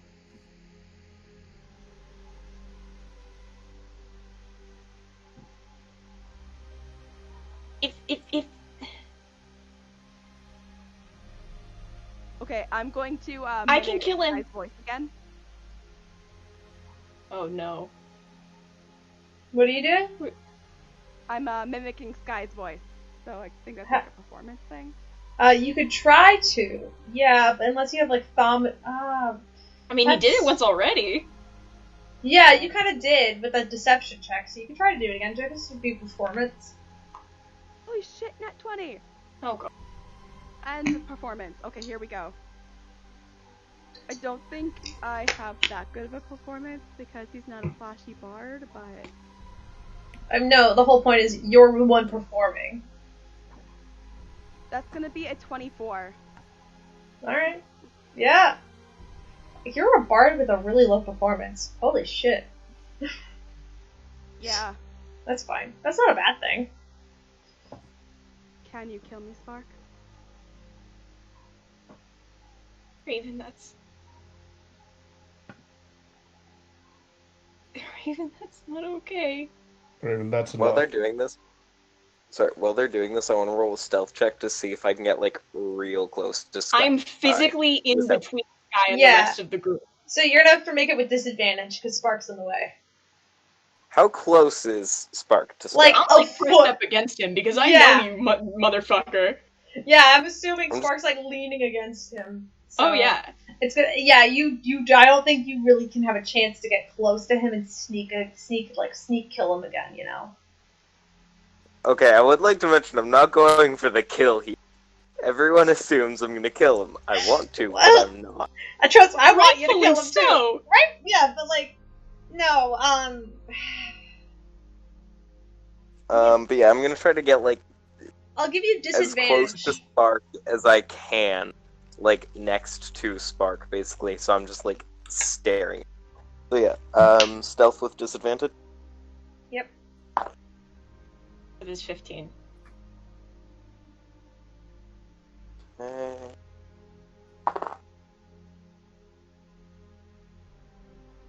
That is a 17.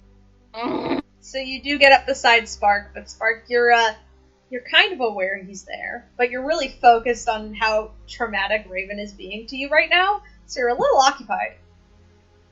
And I'm just gonna stand there, bounce there, staring at Sky. If you're bouncing, Spark's gonna notice. It's a bounce Stealth house. and bounce?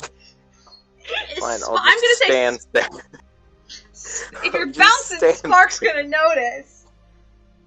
I'll stand there then, staring at Sky's unconscious body, just staring at him, spinning my daggers. Still. Yeah, looking over at Raven, Spark is on the verge of tears.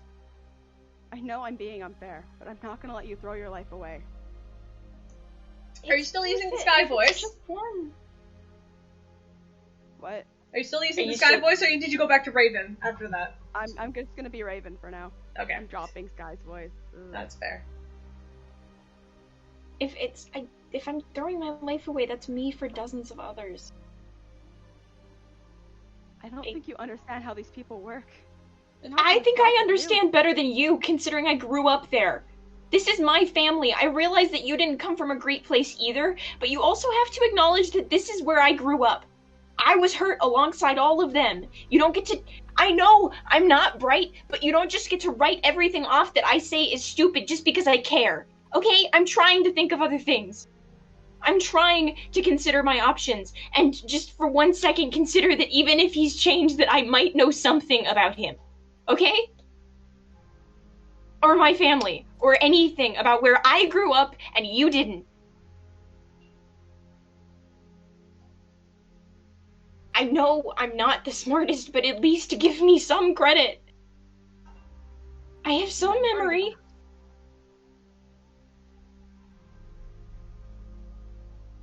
And I don't know what they do. Skill, Spark. What? I'm not worried about your skill, Spark. I've seen it over and over again. I know you can handle yourself. The problem is them. If you think I can handle myself, then why don't you trust me to do that? Because you're you, Spark. What about me? What about me, Raven? You have the biggest heart of anyone I have ever met. You're not a killer. killed And people I don't know. literally in front of you. Save your life. Can you do that to your family? If there are Save my life? in your Maybe. head- maybe. To save my life and the lives of all of these people that they are murdering? Yeah. Okay, sure. I'll say it. I'll kill them. Okay, I don't is know there how a much way of that for is me true, to, but is there a way for me to check to see if Spark actually believes that she could? yeah, I'll make a or- deception check. Yeah, I'll you make a deception deception, you check. make an insight check. So while this is going on, I'm gonna put my daggers Natural away. 1! Yeah, so Raven, you don't even need to roll at this point. Yeah, you know. Sorry, Tanar'ri, what? I don't believe you. Do you? Because it's my family and it's my choice. If that's how you really feel. Now, what do you want from him?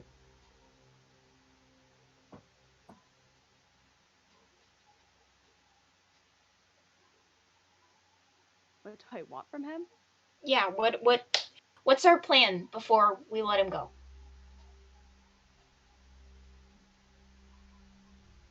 I don't know.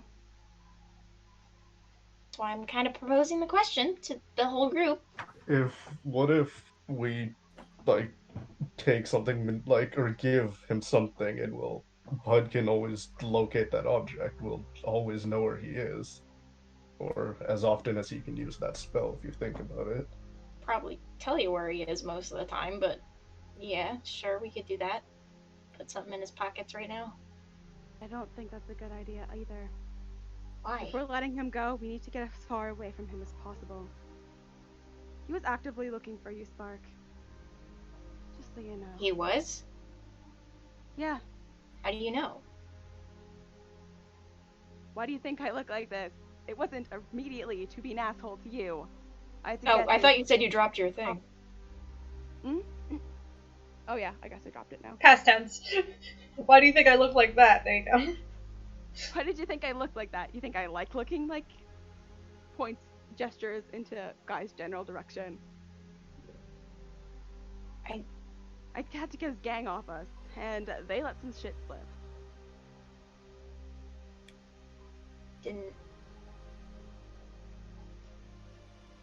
I don't know how long he's been looking for me. I guess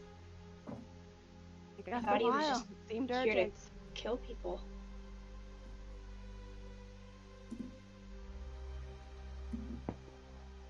But So- if we let him go, it's just delaying him finding us again, potentially. Yeah, If we do let him go, I want to get as far away from him as possible. but we need to stay here. We need to go to Orion and help those people. I know. Ugh. The majority of my family isn't going to leave the Dragon's Claw. No one leaves Dragon's Claw. That's just maybe like 3 people per year. Like, it's... Yeah, well, they're still looking for you, and I may or may not have told them that you could be anywhere in the world at this point. Great. So, wouldn't count on it. Well, they took them... Oh god, what? She measures in seasons. What's fucking... It took them like 16 seasons to find me already. Who says they won't take another 16 seasons? We got plenty of time. How? What? Yeah, Whoa, at this point, you go. whoa, you are so good. Oh, jeez. What? Whoa, okay. Hi. Hello. What? Sorry, the amount of self-control, I wish. What do you mean? How can you call him family? Because he is. I mean, whether I like it or not. My fiance.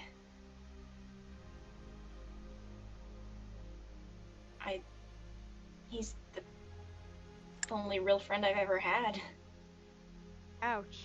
Then what are we? Well, besides you. I mean, before I met you. I didn't have any friends before I met you. I spent most of my life alone except for him. Closer to him than my parents. He's my family, whether I like it or not. I don't like my mom being my family either, but, you know, she was my family. That was my dad. I don't like it. And what happens to your family when they get near Sky?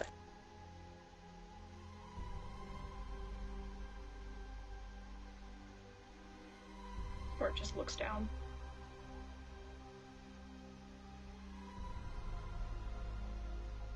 I feel like I could stop him. Maybe. Because if we wouldn't just count on let him being go, able he's to gonna go now. kill my father. Said he would. Yeah, probably. Where is a safe spot away from power that we could drop him? That won't kill Bottom of him. the ocean. Hi, good one. Hey, maybe we could beat him to Daniel. Feed him to I Daniel's a said person. we're not killing him. Yeah. Well, won't things be worse if he dies than the whole? Then Dragon's Claw will be left on their own, and they might all get killy and stabby. Maybe they'll You turn on think each they're other. not already? Almost solve itself. I think that And out of the ashes, maybe they'll find peace. Or a new civilization will take over. Please don't just casually No. talk about my entire family all killing each other. That's a little hard to think about. Fair enough. If you're worried about him going after your dad, can we send him some form of message or something? Just to warn him? I could try. I mean, I can't, but I could maybe ask Puud to do it, but probably wouldn't take... I mean, he doesn't take advice from outsiders. If you say it's from you, I mean, who knows if he'll believe what gestures this guy, what he's doing. If he'll believe you, or if he'll believe. So, you know, maybe he will, maybe he mean- won't. We've got the owl. I guess we do have the owl, but that might take a little bit. How fast does the owl go? Usually you could get a response in 24 hours. Okay, well maybe we could send the owl. I don't know, would the owl know where to go if I gave him directions? Seems smart enough to figure out where Daniel was. Fair enough. I mean, you also have a teleportation stick, so... I am not teleporting this group there. That's a bad idea. That is a bad Solo idea. teleport the owl there. No. But then they'll be stuck there for a whole day. I wish I wasn't shit-faced downstairs. Then I could, like, they could add... Based on root beer? Oh, yeah, Puud's getting shit-faced on root beer. Fuck yeah. Fuck yeah. It's gonna be free Friday. Well, I mean, okay, But okay. doesn't the teleportation stick reset at dawn? Dante? Yeah, Or it, Dawn. Or like It a resets long at dawn. Okay, well maybe we yeah, can do but it like the owl also does Teleport the owl there just before dawn. It But resets. maybe the owl won't be able to go No, back. the owl The doesn't owl have won't the be able- brain capacity to use a magic, you know. No, but like I could take him. I could take the owl and then dip.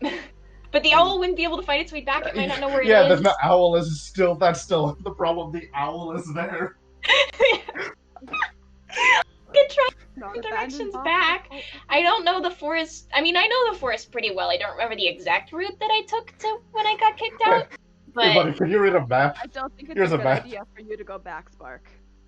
They're Even if it's looking only for for, you, like, 2 remember? minutes. They want you 2 for minutes to drop off an owl. 2 minutes.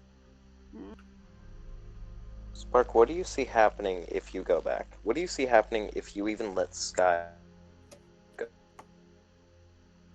I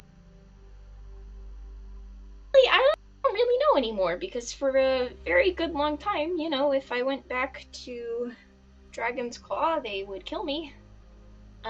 Because I was an outsider, and you know, outsiders aren't allowed to enter.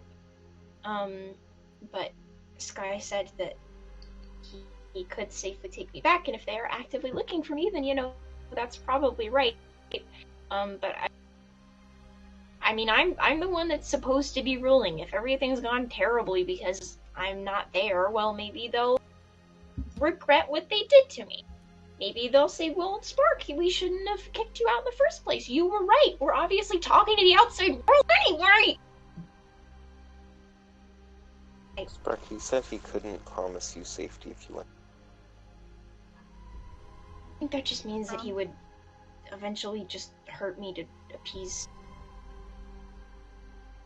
whatever it is he's appeasing. Does that sound like he cares about you? I think he still cares about me. I think he still cares about me. I think he does. Maybe. Or maybe he cares about what you can offer him. Same thing, isn't it? Not at all.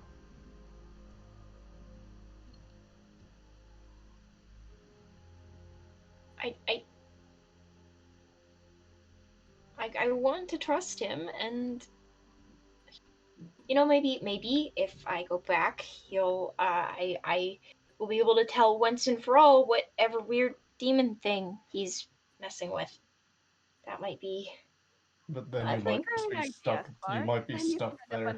I can get out. What? What, Raven?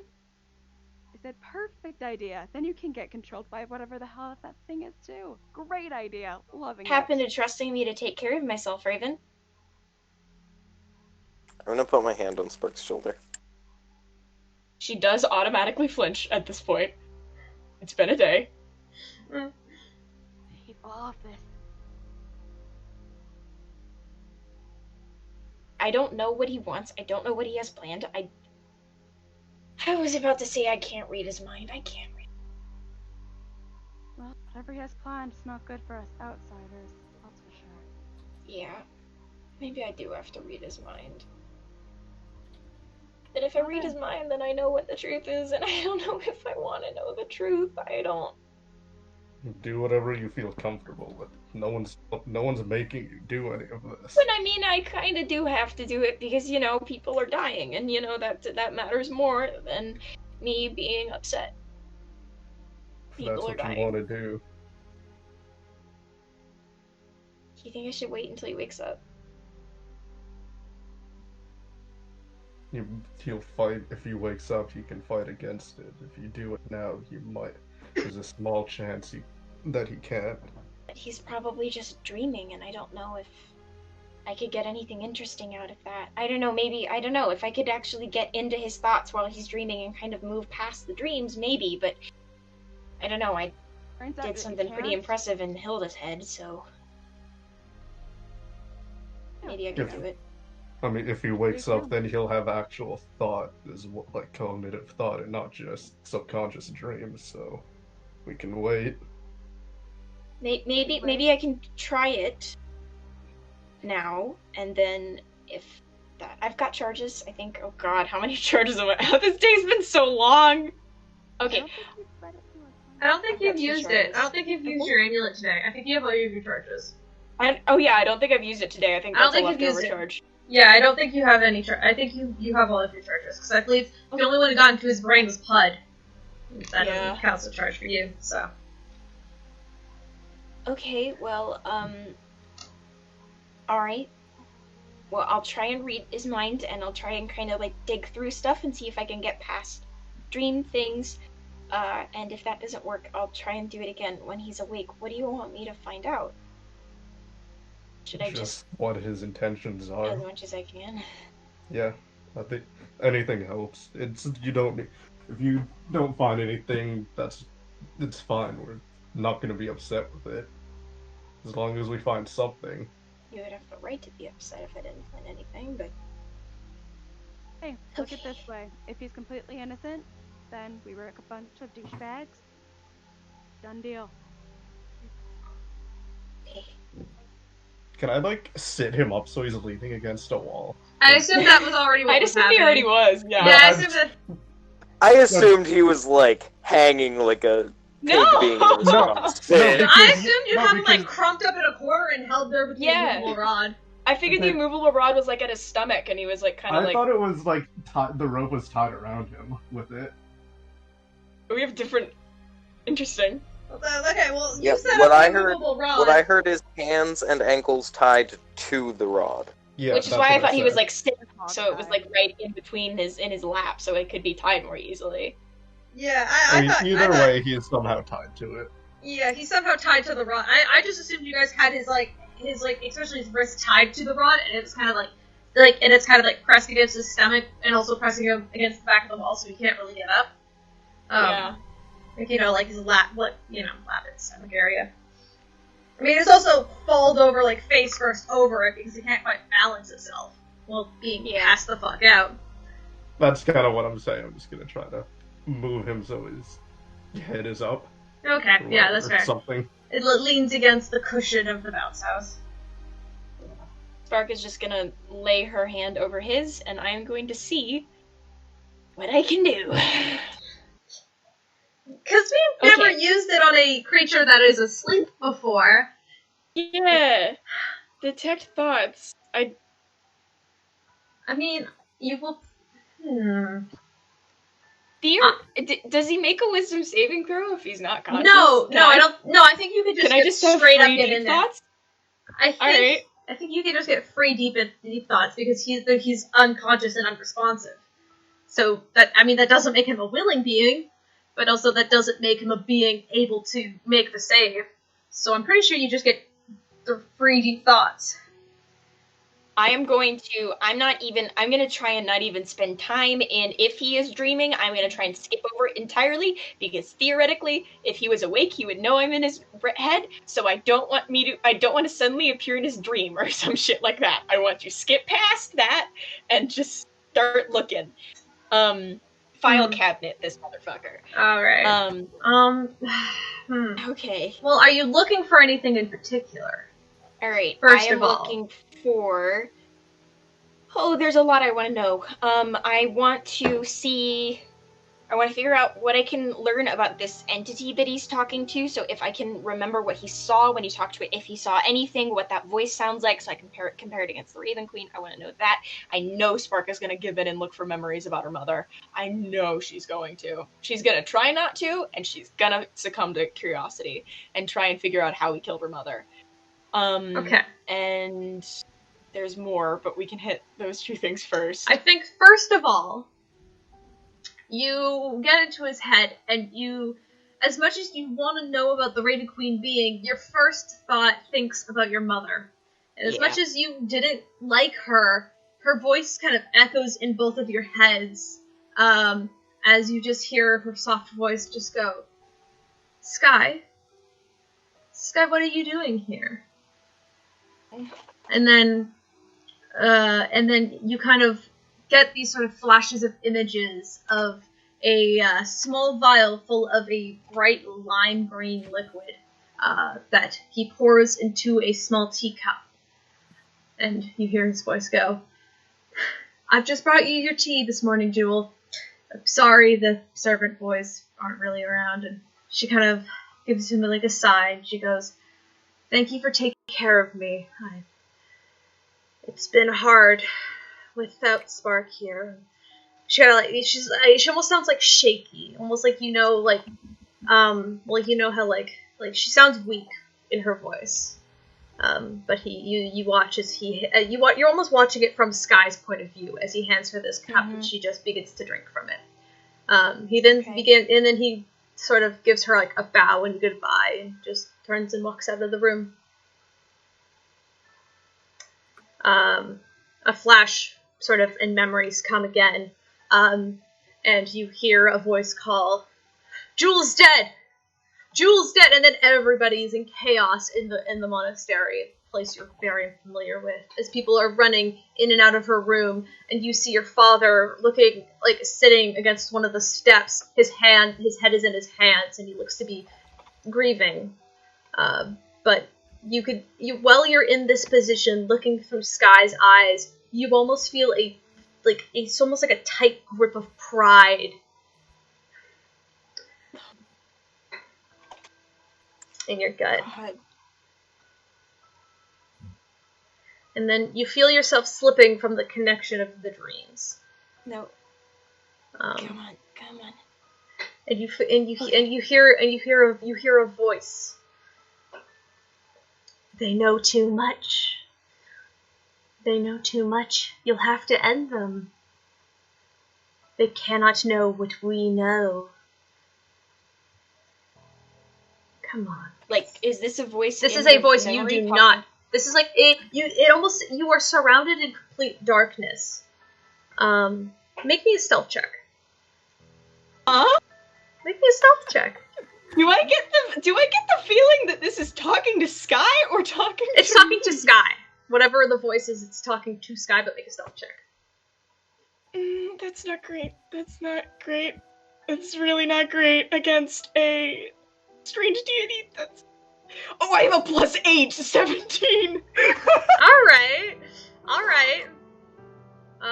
You actually look over and you see almost this like light that is like, it almost looks like this green light is emanating off of the floating body of Sky, who seems to be mirrored in that, like, how he's sitting on the floor, but he's sitting in like this vast space, and it's almost like this green mist seems to be raising off of him that seems to be flying off into the distance. And you could see over his shoulder is this crane of like, almost looks like one dragon's head that pulls over as you hear a woman. It is a definable woman's voice that says, "They know too much. We'll have to end them quickly. You know what to do." And then you see another head pulled down. Once again, another dragon's head. You cannot, you're almost like watching it from a distance. And you're watching as these two heads kind of circle around him. And they almost circle around, and it's just like, they can't know of our plans. They can't know what we are made to accomplish. You will succeed. You will win.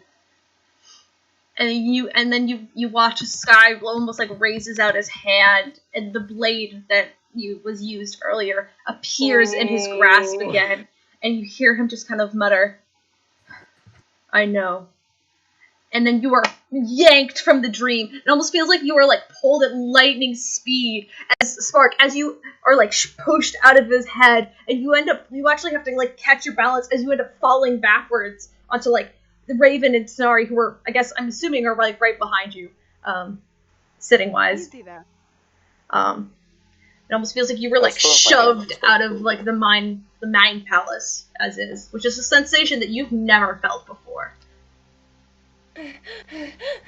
Well, you good? What happened? What was there? I think he's gonna wake up in a sec.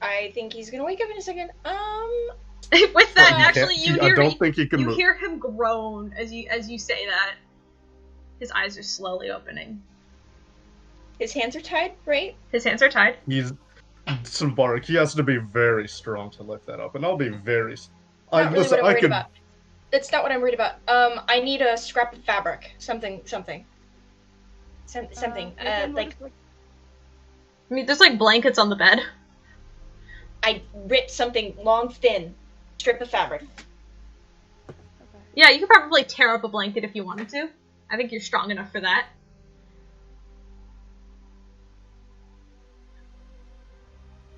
I am pulling off a strip of fabric, and I am making it so he cannot speak. I am gagging him. Okay. I don't want him casting a spell right off the bat. I am very scared. And so I am taking away his verbal component rights.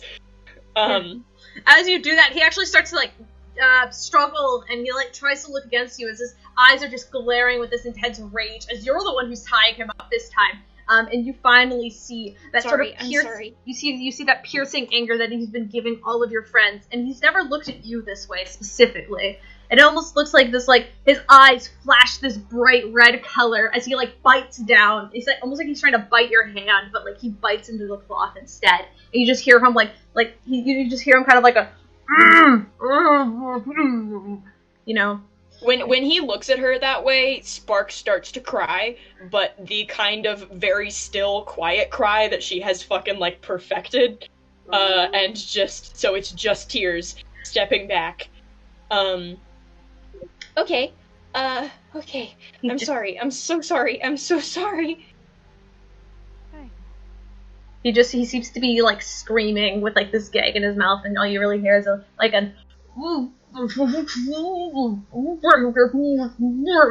it's very much, you know, there's Please, I'll take it out if you just calm down, please. When you say that, it's almost like a command as he stops speaking. That anger is still in his eyes, but he stops speaking immediately. To see if you'll go with it, with what you said.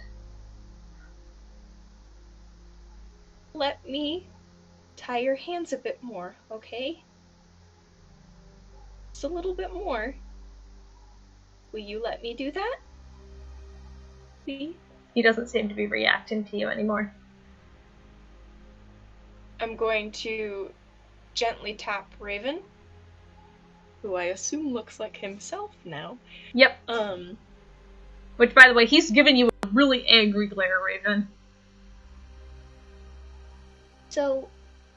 Oh, hold up. Are other people talking? Because I could only hear... Okay. I could only hear you talking, and I got really scared for a moment that No, I'm just letting this happen. Oh, that's fair. No, it's totally fair.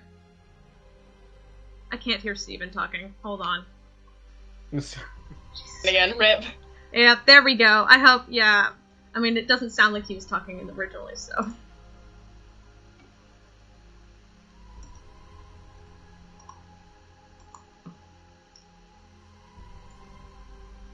Okay. Hear him now? Steven? Something. There you go. Speak. You're woof, good. I hear you. bark. I hear you. Okay. Okay, Spark is going to be like, Raven, do you know of any fun little spells off the top of your head that you only need to be able to speak to cast? That I only know to speak to cast. Just that, like, if you don't do anything with your hands, like, you can cast it even if you don't have your hands, if you don't have something. Does he have spell components on him anywhere? Not that you could tell. And also, he's a warlock, he doesn't use spell components. They sometimes have spell components for certain spells. True. I don't think he does, though. I'm looking over his spells now, and it doesn't look like he would have spell components, just looking at it. Okay. You know, without any fun stuff, and without any moving your hands, is there anything that you know of that he would just need to speak? Not off Because the top of my head. I think he's about to magic something, and I really don't want that to go wrong. Possible. I don't know that many. Also, can somebody maybe get the rest of the party? At this point, yeah, Hilda, you are downstairs. You Just yell for him. At this point, Hilda, Paige? Paige, you good? You want to type in chat? Paige has been muted this entire time, but I was just assuming it because Paige isn't part of the situation. Oh, you're good. At this point, you're back, and you can collect Puud, who is, like, leaning over the bar right now. I'm just gonna, like, scoop him up princess style. Dude, you can barely... It's more like you have like a large, like, just because it's like a cat in your hands. It's not like princess style. Oh, it's more that's like true. a little baby. It's just like scoop you up like a kitty cat. Yeah. He's tiny. Yeah, tiny cat. Yep. You could take him upstairs as well, because at this point, I think you guys all know which room you guys agreed to hold him in. We'll say that kind of happened, like, out of context. Like, okay, we're putting him in, like, your room. I mean, I know they made a joke about the bouncy castle, so... Yeah. To be fair, 3 of us are in Bouncy Castle. Yeah. Yeah. But I believe I said that I dragged him up, or I carried him to my room. Yeah, I believe that was something you said, so I think we're in Tanar'ri's room right now. Good, I'm glad you didn't mess up my bouncy castle room. Get the wall like that. Don't need that. Gotta need some therapeutic bouncing. Yeah, so I think at this point, Hilda, you can kind of, like, walk up in there. As you are just watching, Sky looks pissed. He's awake, he's angry, he's tied up and gagged, and you're just carrying this sleepy Puud in your arms. But you're not directly unconscious, but you're going to be drunk, so take the drunkenness. Yeah. Rude? Really? He's the cobalt, yeah. I'm giving it to him. Yep. Okay, so Raven, but I'll trying to like keep calm. She's probably like petting him like a cat almost. Just this, like, so Puud, you're just being pet right now. I am a-okay with that. But this is probably, if kobolds could purr, he could purr. Can't kobolds purr? I think we were talking about if the tabaxis could purr, and that was a yes. I mean, can lizards purr? No. That weird grumbling noise they make sometimes. It's like a light hiss. Yeah. Oh, happy hissing, oh my god. Happy hissing, that's it, yeah. There we go. Taka, taka, taka. Yeah. I don't know any spells off the top of my head, but if you try anything, I'll put him to sleep. Well, mainly, okay, yeah, sure, that's a good plan. Okay. So, Spark is He currently has 1 hit point. Take that, yeah. Spark is gonna take her rope, because I know we all have rope, so I'm just gonna take whatever rope is free, and she's gonna try, see if he'll let her do it, and, like, completely cover his hands in rope. Like, he's not gonna let you do fingers that. Cannot move. He's not gonna he's going to definitely struggle against that. So, okay. What check do I have to make him I guess deal with this it? is kind of technically a grapple, so it's competing athletics. Oh no. Yeah, well, listen, he's not good at it either. We're both not very strong. Yep, well, he has a +1. Ooh. I have a +3 to athletics, bitch. Oh, shit. But I have a +0 to strength. Alright. That's an 18. Damn it, I only got a 14. Eat shit! Yeah, so you do manage to do it, and he's just like a piss, like he's hissing at you. His like ears all the way back, you know? Cool. Also, a question. Wouldn't Spark be aware of Dimension Door as a spell because it was cast when we were dealing with the first tower? All of you are aware that Dimension Door is a spell. Okay, cool. Worried about, in particular, Dimension Door. Tanar'ri. So, does anyone in this party have counterspell yet? Nope. Okay. Have a big knife. Well, if you cast Dimension Door, we're all fucked. Spark is going to undo the tie. He's gonna undo the gag, not the rest of the rope, but the gag. And she's gonna back the hell up because she kind of expects him to bite her. Oh, well, he kind of like sort of. Oh, it's less of a bite and more like he spits at you, kind of thing. Like he kind of like spits it out of his mouth like aggressively. Tomcat. Yeah, very much. He is. She actually calls him that. She goes Tomcat and then backs up. He kind of like hisses at her and it's just like. I'm gonna partially draw my short sword and just kind of glare at him. You did this to yourself, you know, Spark. You could have made it all easy. We could have gone home peacefully. Now look at this. You have to be tied up like I'm a dog. Cat. So. Anyway, look, I can still go back with you. That's not off the table, all right? I promise. That's not off the table. I'm still thinking about it. But you know what? What part of the Raven Queen do you think is represented by a dragon? I never quite said that my patron was the Raven Queen. Oh boy. Oh boy. So why are we suddenly not paying attention to the matron and not working with her anymore and making deals with random weird dragon deities that are probably going to kill us? Or, make kill other people. What? The Queen! Yeah, Raven's deity is the Dragon King. And he kind of sighs and he goes, "The Queen has been the only thing stable since you've left. The Dragon's Claw hasn't worshipped the Raven Queen in centuries. Even you should be smart enough to know that, Spark. Come on! Every Raven Queen monastery, they've all abandoned us. Even the Raven Queen herself abandoned us. She's just a false god." The Raven Queen? Don't say that. Oh, she can't. What? Sorry, you're gonna defend her because she came and spoke to you in a dream? What good has she ever done to you besides just a little bit of talking? She hasn't given you anything. Besides maybe a good favor. Ears do fall a little bit at that. No, what? Spark's ears kind of droop a little bit at that. Well, to be fair, it's not like your patron actually did anything that's good. Kind of caused suffering. Suffering? No, I don't think you wait. understand. You're right, I don't. I don't understand why suffering is a good thing. Or maybe, I don't know. So okay, sure. If you know everything, then tell me why they did all of that. Why go to the trouble? Why go to the trouble of raising us, saying that it was the Raven Queen and that all of this was going to happen and that everything that is ahead of us is the Raven Queen? Is that even gonna happen? Is that even real?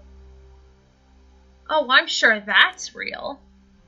I'm not sure why they considered us part of the Raven Queen's tribe, though. I wish I could answer that. Beats me. She abandoned us years ago. Why don't you go ask her yourself, huh? Did you find out all of this? Well, it takes one to know one. What does that mean? That doesn't make any sense in this context. It means I've talked to my own. I've talked to the actual queen. And I am her servant. So what don't you want us to know? Huh? I don't want you to know a lot of things. I mean, at this point, you know too much. So you're gonna kill me? If I go home with you, will you kill me? I'm gonna do more than just kill you, Spark. What? He, glances around the room at all of your friends who are, staring at him. They all know too much. You've told them, haven't you? I know you have. I haven't told them anything. I haven't told them that. I tried, and They know. Whoever... You told them, didn't you? I didn't tell them. I would never tell them. I tried, and whatever your person is stopped me from doing it. I thought it was the Raven Queen. Listen, Spark, if the world's gonna end, I'm gonna be the one to save it, alright? Excuse me, what the fuck? And he flat out says it. Whoa, hold on, my tongue just turned off. He says it. He can say it. So how is killing everyone saving the world? Well, he doesn't care about the world. He doesn't care about the world. That was never the point. You're right. I don't care about the world. I care about my family, Spark. I didn't tell them. You just told them. If anyone's gonna go on that kind of thing, it's not me. Huh. I couldn't. I don't know why you can. Well, does that mean we have to kill him now? No, Going on what he was saying to you. Well, I mean, it would be one less chess piece for that thing to control. Yeah. Raven, considering you're currently linked to some weird dragon deity, I'm a little bit worried that maybe you're related to it. Maybe. Well, I know I haven't been mind controlled yet. At least not from this Yet? thing. Yet. Guys, not now. Let's figure... Guys, not now. Could we just kill him? No. Why do we have him alive? Tell them My short anything, sword Sky. is still half drawn, by the way. Well, if you I didn't tell them anything. If you want to be a traitor, then that's fine, but it's not fine. But if you want to be a traitor, that's cool, but you don't get to push that back on me. A traitor, Spark? That's rich coming from you. You just took... Didn't he say he murdered the queen? Or not the queen? Okay, yeah, let's break it down, huh? I was forced out when it wasn't my choice. I was told that if I came back, I would be killed, and I was forced out with some cool, fun magic that they decided to use against me. That's cool, that's great, that's the one strike against me. Let's see, what are the strikes against you? You killed my mother, you betrayed the ideals that we were raised on, you killed innocent people, but I guess that's not a traitor thing, is it, huh? That just means that you're a terrible person. Let's see, and now you've told everyone the thing that we were not supposed to say for our entire lives, Sky.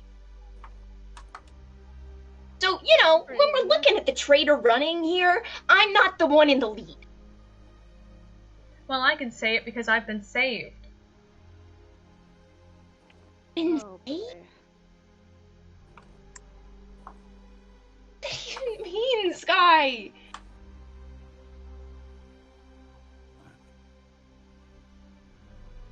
Oh, dear. You gotta just like he just looks away from you at this point, Spark, and he just like shakes his head. So I can't be saved, huh? If I decided to come back with you, nope, that's just it. That's just... You can't see the gesture I'm making, but she makes the, like, a thumb across her neck kind of gesture. Is that it? Like, I can't be saved by this point? Because it would bruise your ego?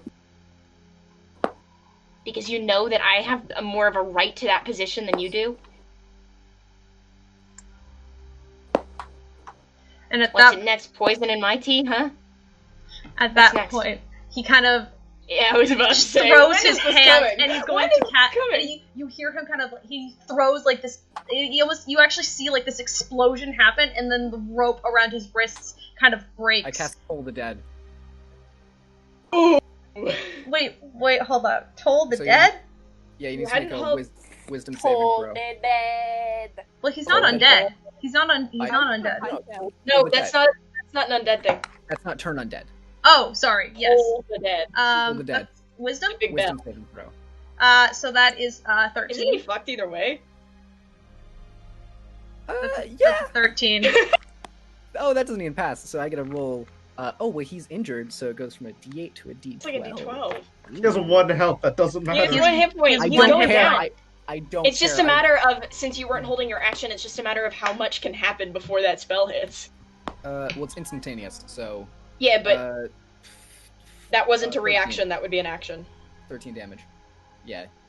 You watch as his body just falls over again. As, like, he releases this bright, almost, like, orangey green... It's, like, orange and green at the same time blast from his wrist as he tried to cast an Eldritch Blast at you, Spark. But because of Pud's thing, it went completely off course and, sort of, exploded into the ceiling. As he just, falls limp against the immovable rod. Or room. I believe that point he's gonna Fully start traumatized. making death saving throws. He shot at you, like, I'm not mad at you. I'm not mad at you.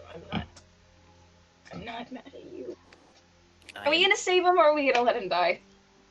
Can he be saved? mentally and emotionally, no. I don't know. So is his head on the ground, Kaleb? It's not really on the ground, but it's he's he's leaning limp forward, so his head is forward, but it's not on the ground. He's still forced into an upright position, but he's his head is sunken downward. Okay, I'm gonna use my foot to push him to the ground, and then I'm gonna rest the tip of my sword on the ground. Just I mean, I've Did got he one go idea. robotic for anybody Yes. else? Mm-hmm. You're a little Just for a second. you're a little robotic. Yeah, just for like a second. Yeah, I think it's better now. okay, I'll try. Yeah, you're good. Come You're back. good now. You're good now. No, you're good. You're good. So just repeat what you said. I've got So I'm gonna use my foot to push him to the ground, and then I'm gonna rest the tip of my short sword just a centimeter. He's unconscious. He's not gonna We react. need to heal him. We need to heal him because he's dying. I've got an idea. What? Spark's not gonna like it. But he uses vocal magic, doesn't he? Maybe? What if we No. just cut out his tongue? No. When you saw the Eldritch Blast, he didn't release an evocation with his mouth. It seemed to be just a repulsive, just shot from his wrists. Top of his arms?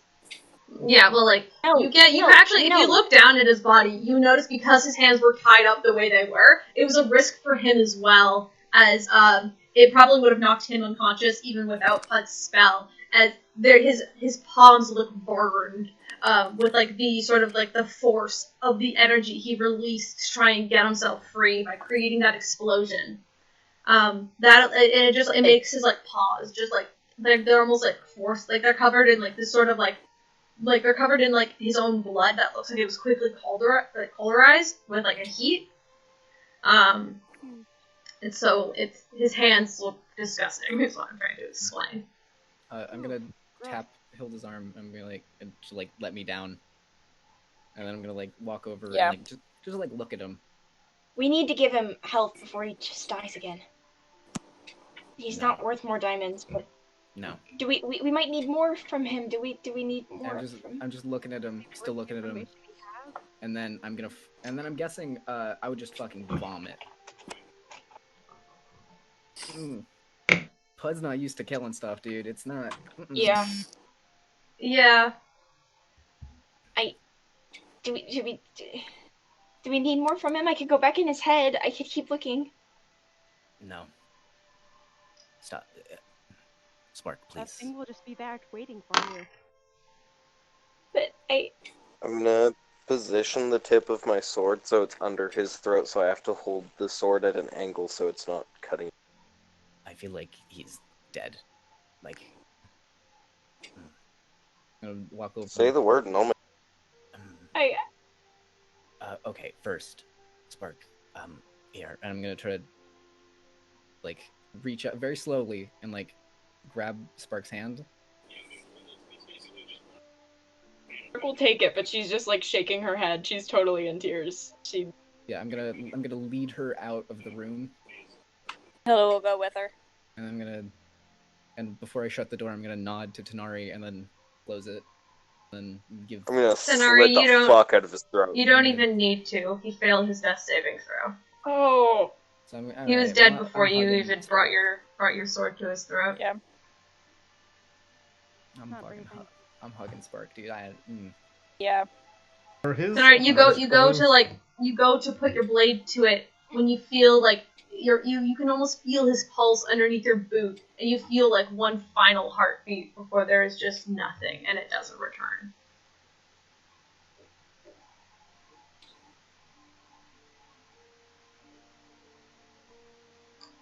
Oh dear. Are his eyes closed? Just out of curiosity.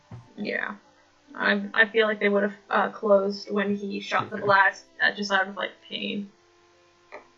Since both Puud and Hilda are significantly shorter than Spark, Spark just kind of goes down to the ground to hug them and just fucking breaks. Completely breaks down sobbing. Big bear hug. Mm-hmm. Well, big, bold hug. I can't really. Spark, I know a lot happened, but would you still like to go give him a burial? I don't know. I don't know what he'd want. I don't even know what. It's okay. I don't know what to do. He deserves better to just be tossed away like garbage. I mean, I thought we were gonna bury him, like, in the ground. But, hey, Spark, it's okay. Come after us. I don't know what. I'm gonna skin him. No, you're not. Don't. Oh. Please don't. How much did Tabaxi pelts go for? Please don't. Fuck Please the question. No. No, that was out of character. Please don't. I mean, technically, you're not in the same room as Tanar'ri anymore, so Mark No, is all this is up. Piers is. I'm gonna. Piers is gonna be like, do No, not. I'm gonna summon my sword to my hand and put it against him. Sorry? So I'm summoning my longsword to my hand and putting it against Tanar'ri. Like, just as that threatening, like, don't do it. Raven's just gonna give him a death glare, like, really? I'm trying to get him to stop. Get off of him. Oh, I was glaring at Tanar'ri. Yeah, okay. I mean, Tanar'ri didn't even have to do the killing blow. He was probably dead before Spark left the room. It's Spark. How about, I'll sheath my short sword. let's go to somewhere that is not a hallway. Like, maybe, could I search around for like one of the actual like normal rooms? Yeah, I'll say, I think especially when Hilda's was a normal room. Hilda's was a normal Didn't room. go there. Hilda's is normal. Hilda's and Ravens were the only two who were normal, I believe. Can I Yeah. search Sky's body? Can I search this guy's body? Yeah. Hold on, let me look at his thing. He, first of all, seems to be wearing a ring that seems to be badly carved into, almost like he took his blade to it. Oh. Yeah, sorry.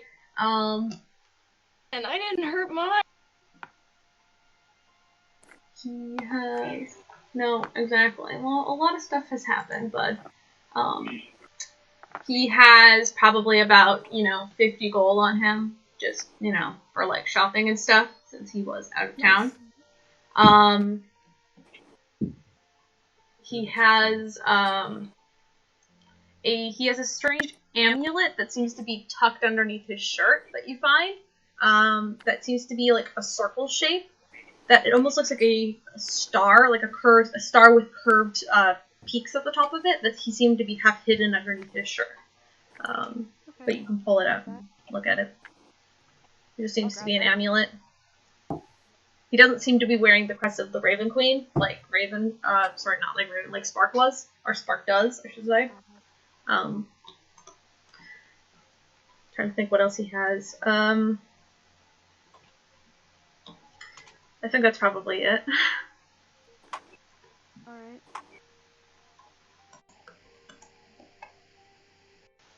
Look to the others. I guess we should clean this up, huh? Yeah. You were real The far from the tape- mic now. You were like I'm super gonna- close to the mic, I'm and now gonna- you're real far from the mic. I don't know. I'm so sorry. It's Sometimes fine. it's really sensitive. Sometimes it like doesn't. That's fine. Yeah, you have to find that happy medium, I guess. It's a new headset, right? Yeah, I'm I don't still blame getting used you. to it. Sorry. No, it's fine. I don't blame you. So I'm gonna stop them from touching the body or anything. Can I take my rod back first? Yeah, Peirs, you can take Yeah, the you rod can back. take your rod back and you can loot the body, but other than that, like, I'm gonna stop them from, like, doing anything like moving the body or anything like. I'm gonna say, just wait here for a second, and I'm gonna go. Is Wizard downstairs? Yeah, Wizard would still be downstairs. He's probably cleaning up after the ruckus you guys had in the bar earlier. Poor guy. He's fine. So I'm gonna go grab Wizard and say, our not so friend is not breathing anymore, and I thought being a holy building, you might want to say a few words or something. And Wizard kind of, he kind of does like a small nod and he goes, well, we could do something, but, that voice is gonna kill my voice. Oh, hold on. Well, we could do something, but I believe, your one of your friends might want to do a different burial than what City Loon, follows. I know a site, but I'll leave that to your party. I just thought for now you might want to say a few words or something. He kind of does like he kind of gives you a small nod, and he's just like, leave the cleanup to me. You have other places to be right now, and he kind of tries to shoo you off back upstairs. Like, obviously, he seems aware of what's happened, as this is his temple and his building, and he has like a weird like third eye, so it almost looks like he knows what happens, and he's just trying to like I got this. Yeah. Yeah. So I'm gonna head back up to the room, and I'm gonna look to Peirs and Raven and say we should probably get out of here. Yeah. I'm gonna take the blanket and cover him.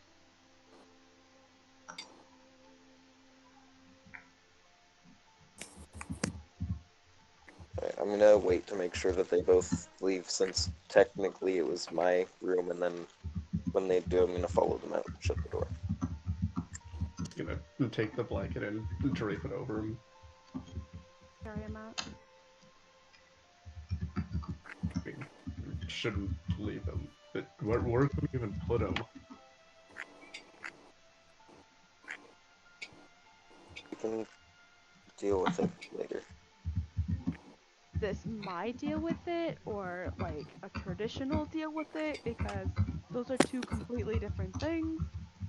My method of dealing with it means sending it off through a riverbed or dumping it into the ocean. We should Talk probably about leave it that later. to Spark. She, For now, she should be Yes. the one to decide. Yeah, there.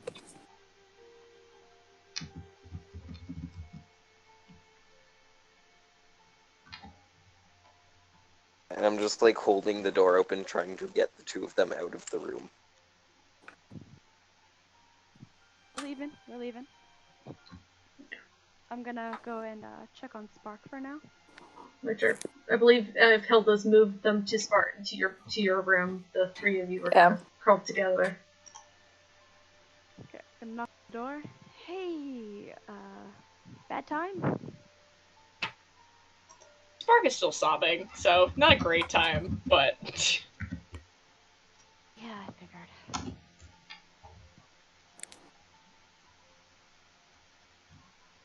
yeah, Spark is just kind of holding on to the nearest person and or people, and just kind of Hilda's probably got them both in a tight hug because she can tell that Pud's like not great either.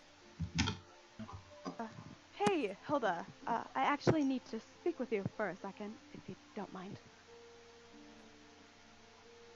Yeah.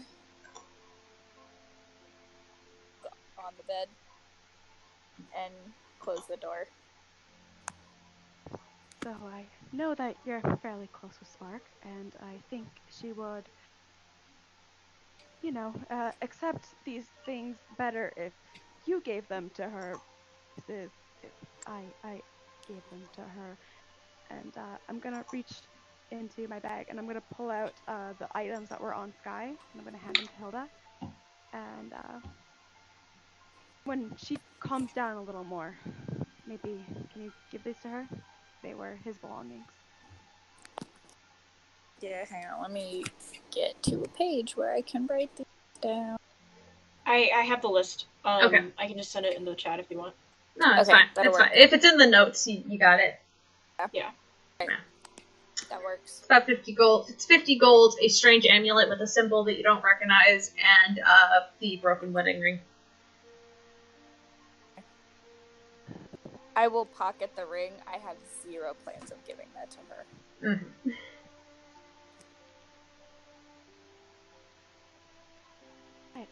I'll say, yeah, I'll get them to her when the time's right. Thanks. I appreciate it. And he's going to turn back to where they left the body. Which at this point, Peirs is kind of covered, and Wizard is making his way up the stairs slowly to kind of just like, see the scene. He's being very quiet and slow. Like, he's not like panicked in a rush. He seems very like, calm in the situation.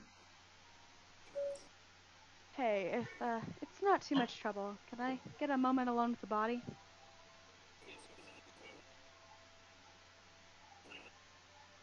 That's up to you guys. I'm not gonna stop Raven at this point. I'm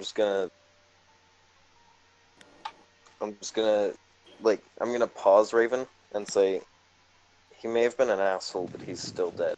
Just respect I'm that. aware. I'm not gonna defile the body, don't worry. Yeah. You could probably walk in there as Wizard is also probably gonna try to walk in there and like examine the scene as well. I just need a couple minutes alone with him. That's all. Okay. Well, if you needed it alone, you'd probably tell Wizard, don't just wait, and he'll do just that and wait outside. Alright. Wizard friend, you could wait for a Yeah, moment. no, he'll wait is what I was saying. He'll wait for you if you just ask. But yeah. Okay. No need to roleplay that. I'm trying to avoid doing Wizard's voice right now because my voice is shot. Fair enough. All right. Okay, so I'm alone with him now? You're alone with body, yeah. Okay, I'm going to cast Speak with the Dead. Oh, I saw this coming. God damn it. Oh. Mm-hmm. Cool. I believe that leaves you 3 questions, right? Yes. Alright. You, cast the spell, and his eyes almost seem to, like, roll back with, like, some semblance of life. As his body is still limp, but his head, at least, is now, like, kind of moving back and forth. Alright.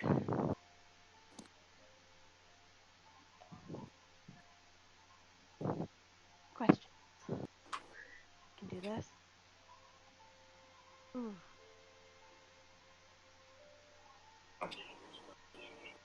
What is the name of the deity that you worship?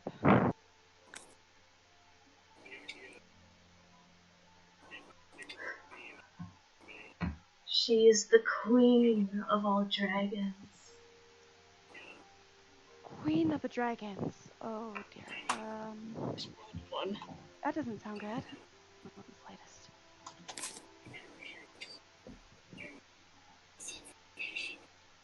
What were your plans with Spark? Be detailed. I was going to take her home and sacrifice her.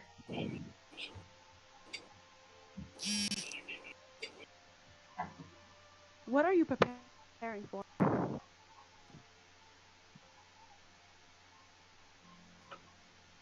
Sorry, what was the last question? You kind of cut out for me. What are you preparing for? His head kind of like leans back and he just says,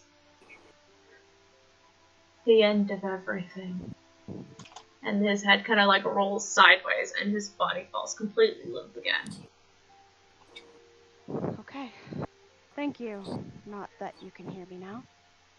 And he's going to put the blanket back over top of. And gonna walk out of the room now. Alright, and that was his going to walk into the room, just because he's waiting his turn, you know? The door stays open while Wizard's in there, so you guys can kind of, if you guys wanted to, you could look in and just see him kind of examining the body and, you know, kind of moving the body around slightly to kind of make it almost more comfortable for him in a strange way. He is a cleric, so he's doing as he would. But he doesn't seem to be trying to prepare anybody, like, to prepare it just yet. He's just trying to, you know, adjust it so it looks more comfortable, you know? But, so.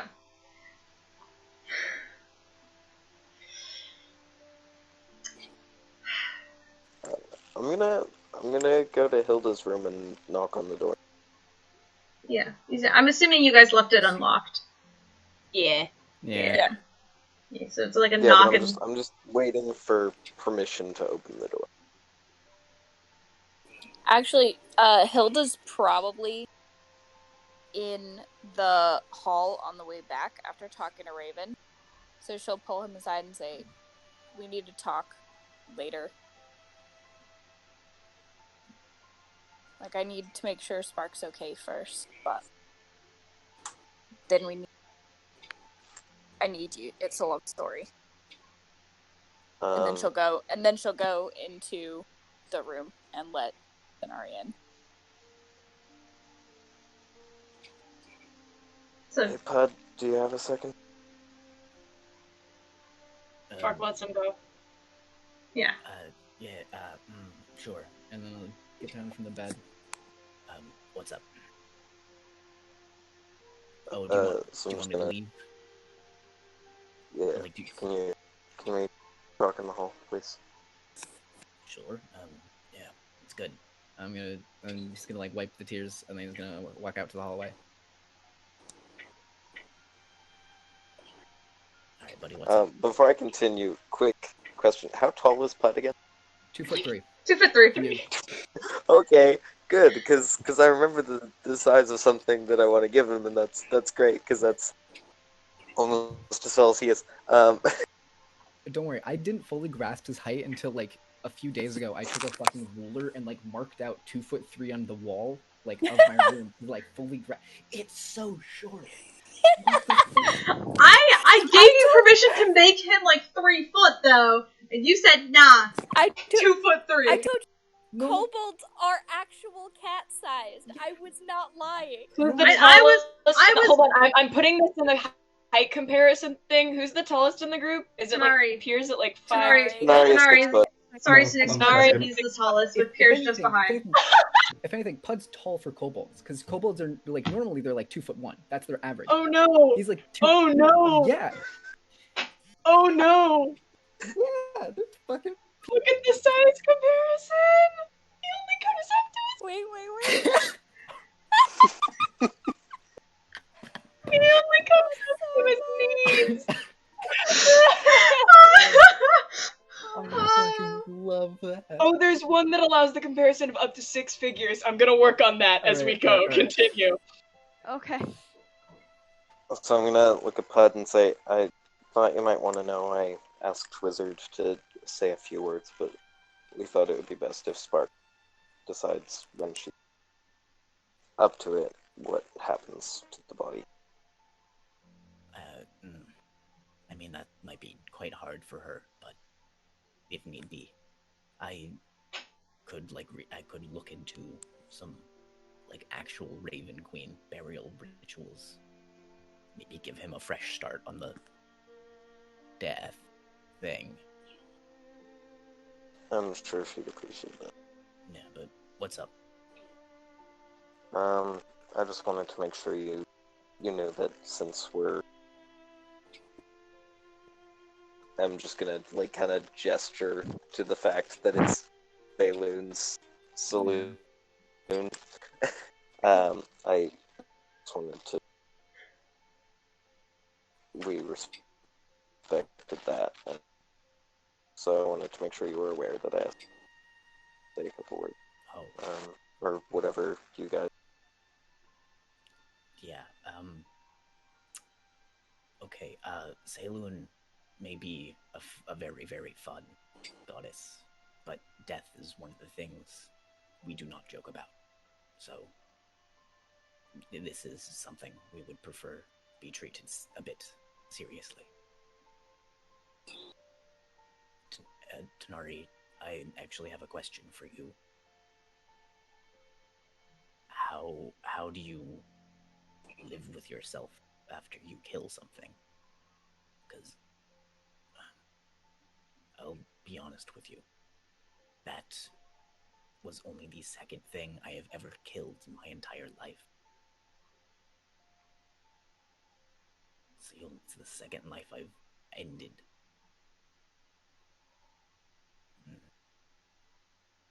Do you get used to it? I'm gonna sit on the floor. To be honest, before I met you guys, I'd only taken one life.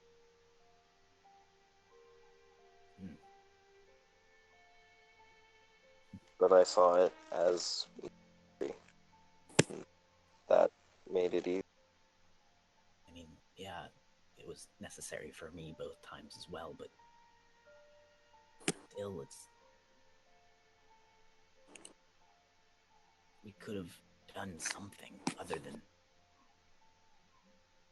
I don't know. I'm gonna just like walk. I'm gonna like step because I'm guessing you're sitting like crisscross applesauce or like whatever, right? So I'm gonna like step into your lap and then just give you like a hug. It's rough. I don't... Also, more importantly than that, And like, you know, make sure he clears his eyes with the tears and all that stuff. And he's like, how are you doing? Like, emotionally, mentally, how are you?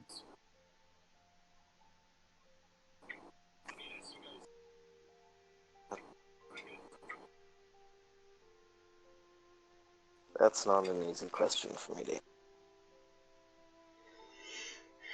Yeah. But usually, if it was easy to answer, then it wouldn't be something I needed.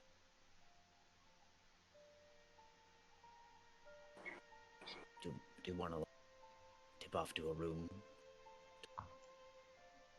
about just everything going on? Because I'm worried about you. I know you've been racist, nasty, but I know you're a good person. Otherwise, you wouldn't have. Well, you would have killed him the first time, or protected us many times. So if you do ever want to talk about it, and that includes now, please just let me know.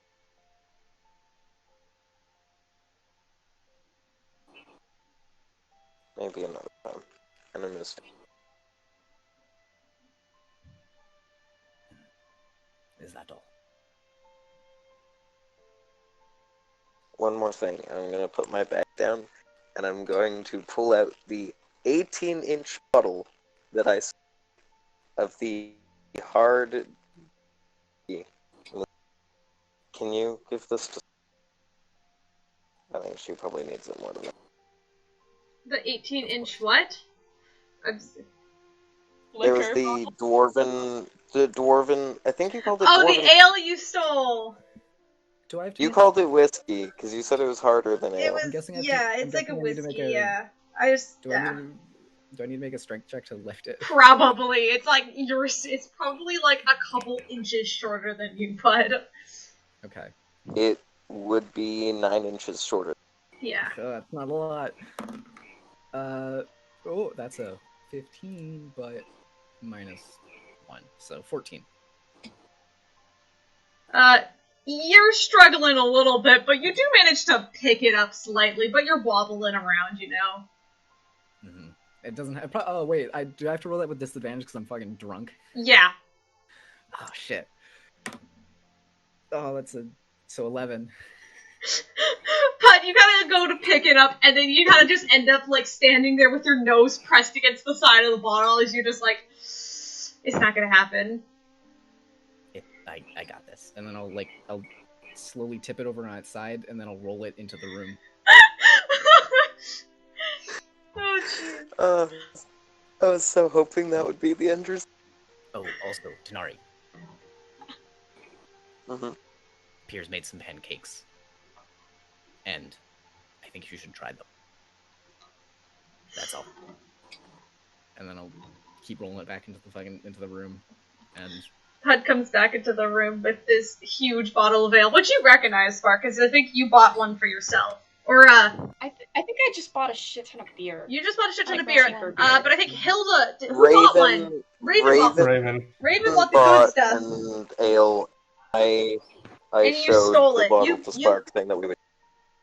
I stole it. I 100% snatched that from behind. Oh yeah. Yeah, you did. stole it. You stole it. Oh, there was everybody. There's everybody. I didn't want to send it in the middle of the scene, but No, that's good. everyone's the names are at the bottom, but it's Puud, Hilda, Raven, Spark, Peirs, Tanar'ri in that order. I feel like you don't need to say Puud for the first one. Oh, yeah, we know. Which, just looking at this, when I put Puud on my shoulders, that literally does put him at, like, the perfect height to be head level with everybody else, like I pictured. Oh, And I yeah. love it so much! 100%. He's tiny. I've recently, when I've started drawing, I've used height comparisons, especially for a crew, because I want them to be direct, but I always make Puud a lot taller, because just the fact being, it's so hard to imagine him being so small, but he is, and it's like, because I was using a height comparison to compare Peirs' height and Tanar'ri's height for the episode 6 one that I'm drawing, and it's because I wanted that difference, and it was like... The first time, like, I fully was like, wait a second, how tall is Puud? I was like lying in bed, I was like, wait, what does Puud look like when he's sleeping in, like, beds? And then, like, so I, like, measured out, like, 2'3", like, relatively with my hands. He covers, like, none of the bed. Like, it's fucking nothing, dude. He literally curled up at the foot of, like, Hilda and Spark. Like, he is cat-sized. Cat-sized, yeah. He's cat-sized. Which is why Puud has only ever shared rooms with people, because he's just like, we just need one bed, and I'll just, like, curl up on the pillow beside you, it's fine. Mm-hmm. He's baby. Well, if I love that. Brings in the liquor. Good. This is a gift from Tanar'ri. Thanks. Spark kind of takes it. Hey, does anybody have like a hammer? I mean, you guys could. It's probably just like a cork in it. You probably just like, you know. No, not for the drink. Oh. Hammer. Anybody have like a hammer? You know, something they could really beat something with. I'm gonna look through my bag. Hilda will reach for her new axe, hesitate, and then pull out her old axe and hand it to Spark. Well, I guess this is something I should ask the whole group about, because, you know, it's something that affects different people. What's up? Spark reaches up behind her and takes the Medallion of Thoughts off of her neck. This is from him. And I can't really decide if I want to keep it or not. It's useful to the party, and I want to be useful. How about... If Did anyone see, probably stupid, but if anyone saw on, him, if there was, he was wearing a ring, it was around his neck, like on a chain. Oh, right. I thought it was on his finger. That's was it on his finger? I thought it was on his finger. Unless you. I thought you said it was on a chain, but whatever works. It was on his finger. Should have taken it when I tied his hands, but I didn't. Oh shoot, she knows it's there. Yeah. Right. Yeah. Hilda's just gonna be quiet. She didn't investigate the body. No. No, sorry. Maybe I'll ask Raven when he gets back. Cause yeah, that was his house. And I kind of want to break this because, you know, it's his.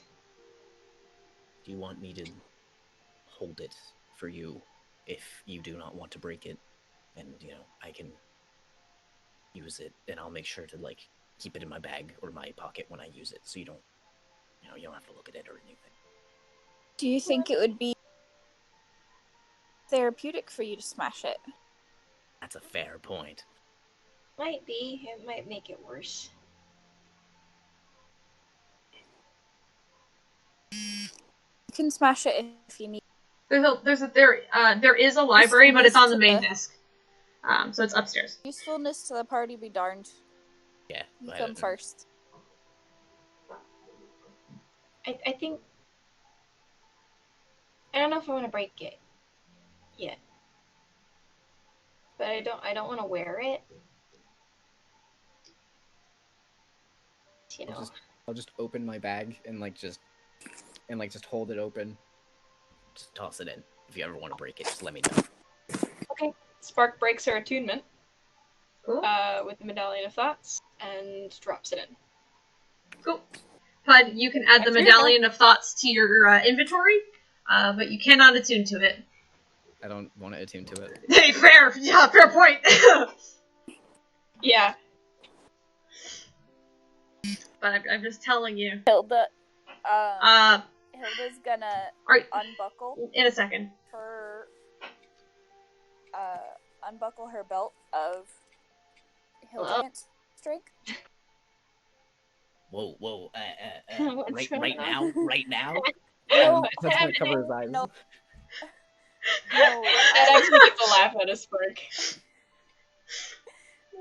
She hands it to Spark. You're a really strong person. And this will make you, physically as strong as you are emotionally, I think, is what I'm trying to say. I don't know if I'm that strong emotionally right now. You are. And Puud is very confused as what's going on because he just like covered his eyes and turned around and he saw Hilda undressing and then just covered his eyes, Okay. and now there's this like weird conversation going on about But strength. you're okay. You're okay. You can. Puud, you No, can no, open no, your it's fine. eyes. I don't I'm wanna- not. No, it's that I'm she's not- not. She's not taking off her clothes. Puud, it's magic item. It's And not. then he'll like peek through his fingers, and then he'll see that it's okay and be like, Oh, I knew that. I knew that. It's okay. That's what I thought first. It's okay. Hilda, you need to be like super strong for all of your fightings. So I'm not gonna take this from you. It's. How do I put this without sounding arrogant? It doesn't Or are you do a strong lot. enough without it? It doesn't do a lot. It's like it makes me a little bit stronger. Fair. I'm not very strong at all. I kind of have noodle arms. I mean, I can pack a punch, but there's not much there. Well, now with this, it'll make you like ridiculously strong. You will be stronger than me. Oh, that's a lot of I don't know if I need to be stronger than you. That's a lot of like. Strong is kind of your thing, and then I'm fast and I'm quick and I'm hard to hit. And I hit a lot. Here. Are you wait. sure? I know what can help here as well. I have a gift for you as well. I'm gonna reach in and pull out a bean. Oh no. I don't want you to plant that bean in here. Oh, no. This is for you. Oh. Take it. It's a freaking bean. Don't eat Just it, though. a bean? Okay. Is it just a bean? Well, it's from the magic bean, right? Oh yeah, it's a magic bean. Yeah. Okay. Oh, no. It's magical. Scary magic? I mean, you guys remember what happened last time you planted a bean? Yeah. Summoned a mummy. Yeah, that's a lot of She takes it and she puts it in her bag. Thank I'm you. just saying, I'm never going to use it. No, I'm But just saying, thank you. I trust you with it. Also, this sounds weird right now. What is your favorite food? Please. What'd you say? Strawberries. Gotcha. Okay, 1 second. I'm gonna fucking bolt downstairs because I remember there were some strawberries. There were that some we didn't- strawberries because you put that them we with didn't use pancakes. because we used the blueberries instead. Is Yep. it the belt of hill giant strength? Yeah. Yeah, the that's belt what of it hill is. giant string. Holy Your strength shit. score will be a 21. Holy shit! What? The 21? Yep. That was my Motherfucker, I'm about to do so much damage. Motherfucker, that's gonna hurt like a know. butt Oh my steak gosh. on a fuck. It's too late. I can't remember that vine. and mine is an 18 now. That's So still it's pretty only- tough. It's Really only quick. +1 for me, which out of character. That's what I meant about. It doesn't do a whole lot. It takes my score up by 1. Is it not gonna Or let me my- my unarmed strikes? Why are you... It default uses my dex stat. Motherfucker, no, use my strength stat. I'm gonna have to mess around with that, because that means I'll have an insane fucking bonus. Oh no, it's still gonna be a +5, so that doesn't change. But, interesting. Wow, why are all of y'all have such shit strength? Get on my Because level. I fucking Get did on the my base level! stats. Wait. What if, okay, hypothetically, because you used your dex modifier, what if, hypothetically, Puud got it? And Puud just became the beefiest motherfucker. What I'm This really is Oh so- my god. What I'm This really, is really so- excited for is to see if there's a physical change when she attunes to it. I want to see that. She wakes up in the This is, morning after drinking her buff juice. Now Spark will be able to take the Barbarian level. Barbarian levels, Yes. yeah. This allows Sparkbarian! Barbarian, if I choose to take it next time we level up. Yeah. Next time we level up. Come upstairs to the strawberries. We I'm still gonna have a few. run I've into the room. planned for a couple of days until you guys level up again because you guys need to accomplish something before I level you guys up again. As much as I want to level you guys up after this Fair. emotional experience, emotional experience does not equal to combat experience, so I can't. But like, So basically, boy, do I want to give y'all a hug right now. Looking at this, yeah. Yeah, fucking Sparks becomes the team tank. So. You come up with strawberries? Oh yeah. So we have a 21 and an 18, and then the next one after that is a 15, and I... Yep. Are your strawberry? Fuck base stats, dude. Fuck base. Yeah, you can probably up it, because also you know Daniel, and you also know Esmeralda now, who has magic items. So Esmeralda's stuff is based off of monster. Her magic items are based off of monsters, while Daniel has more of the ancient magic stuff. So I'm just saying, if you wanted to get a magic item similar to the amulet, you might be able to find something like that by doing a little... I don't have any more parts except for the horn fragments, and then there's just the money. Yeah, you're about to go kill a vampire. Fucking pulls an entire corpse. Hey, how much is this? Ooh! Esmeralda likes, Jesus Christ. Yeah, you're a fucking tank. This is why Spark's the party tank. Yeah. 19 AC, 20 dexterity, 21 strength. The second I attune to this motherfucker, I am unstoppable! That is Vari getting very excited. Y'all are all scrubs. I am unfucking touchable. I am undefeatable. The very first time we played, I was not aware that Peirs' strength was a 15 when I challenged him to an arm wrestling match. Yup.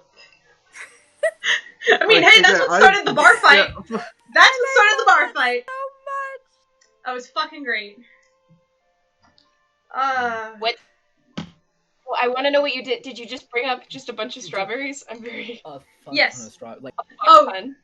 You run to the kitchen and you know where the strawberries are because you saw them when you're making blueberry pancakes, but you're like, blueberries go so much better in pancakes. You walk back up, and Pud's just... I mean, do you want to grab, like, whipping cream and stuff while you're down there? Or, like, chocolate syrup or whatever? No. Right now, all I have is... I basically have it so it's my cloak, and I have it, like... You know when you, like, carry stuff in your shirt and you have it in yeah! Yes! Yeah, I just have that with just a bunch of strawberries, and then... As I'm coming into the room, I'm gonna trip on the floor and then just fucking smash them underneath myself. Just... Oh, no! Oh, no!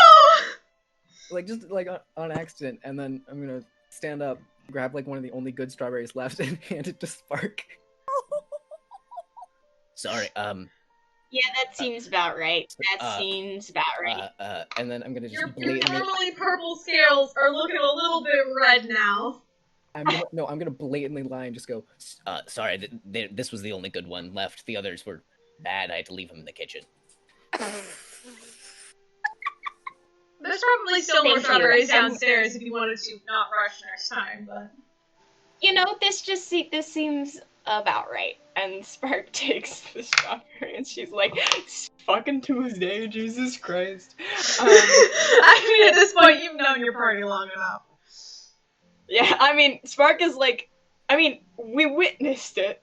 So Spark is like, yeah, that matches the way this day is going. And she just kind of, she eats the strawberry. She's only had a couple before in her life, so she does make her happy. Oh. Before we, like, all go to bed and shit for the night, like our characters and us, I want to, like, commune, and I want to, like, just, like, see if I can talk to Saloon, you know? Sure, if you wanted to try and commune with her. Yeah, I'm gonna go to the... I mean, I'm probably just gonna sit on the end of the bed, and I'm just gonna try to meditate and, like, think really hard at Saloon, you know? Cool. Make a wisdom check, I guess. That's not great. 12. 12. You kind of end up falling asleep, Pud. You meditate a little too hard. It's been a long night. You just kind of curl up and you fall asleep on the foot of the bed. Pretty comfortable, too.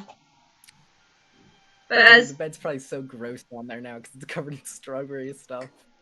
if you're not taking a bath, it's kind of sticky. But as you're dozing off, you almost feel like you're being tucked in as the blanket kind of curls over top of you as you fall asleep. And is there anything else anybody wants to do, or are we gonna go to bed? I was just really quick. I was going to say, while all of this went on, Piers never really left the hallway. He's had just been sitting there quietly. Probably fell asleep. Yeah. During all this, I think Raven was gonna head to that library and see if he could find anything on the dragon. While Kaleb is gone, I would like to establish that Spark ate the entire strawberry, including the leaves. I Fucking swallowed it whole. No, she ate it in That bites. would be- She doesn't like have a reason not to eat the leaves, so she just does it.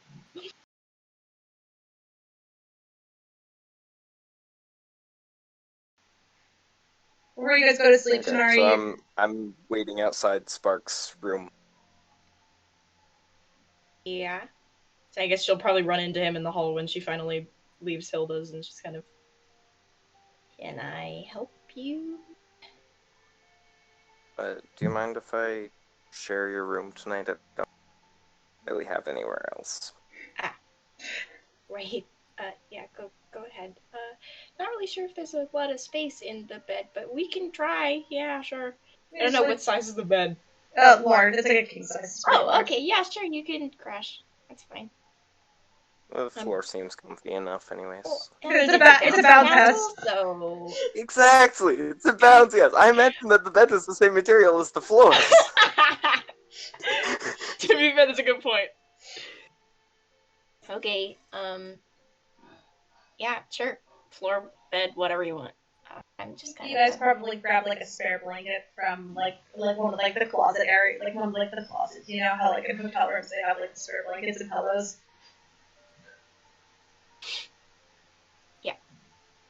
Spark just kind of opens the door, gestures in vaguely, and then goes and sits on the bed. Spark, you said he called me a half-blood. Why was that again? Because he was searching for an insult, I guess. I mean, you know, part of the whole belief back home was that... God. Okay, sorry. Part of the whole thing back home was that we were better than the rest of the world. Everyone in Dragon's Claw was better and above them and chosen. Oh, he had the right to piss on everybody else. So part of it's probably that. You said it was because I'm a half-elf? Are you a half-elf? I don't know. I don't really pay attention. It's hard for me to decide, and I can never really tell the difference between, like, half-elves and elves and all that kind of stuff. It just all doesn't seem very important.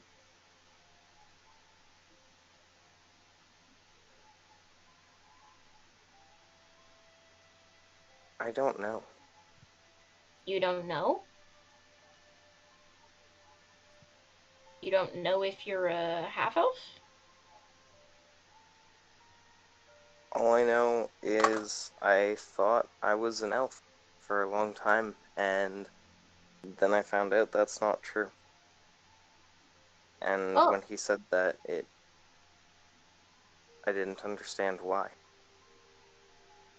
Because I've never known what I am, where I belong.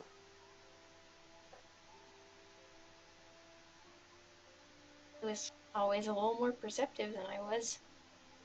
I've never really met a full elf? I don't think so. Unless we run into one on the campaign that I do not remember. Besides Neff, who looks like a full elf, well, she chooses to look, and also Arve is also a full-blooded elf. So you've met two so far, I believe. I mean, Arve and Neffy are a little bit more pointy than you, I think. If that makes any sense. So maybe it was that kind of thing. Like I said, he always knew more about the world than I did, so Even if we didn't notice, maybe he did. And by that point, he was just looking for a way to get to you. Or he thought he was better than you, and so he picked out a racial slur. You do? I don't know. I don't know what goes on in his head. I'm sorry that I don't have a better answer for you than the fact that he was just good at picking up on stuff. Noticing little things about people. Picking up on the things you didn't want to say.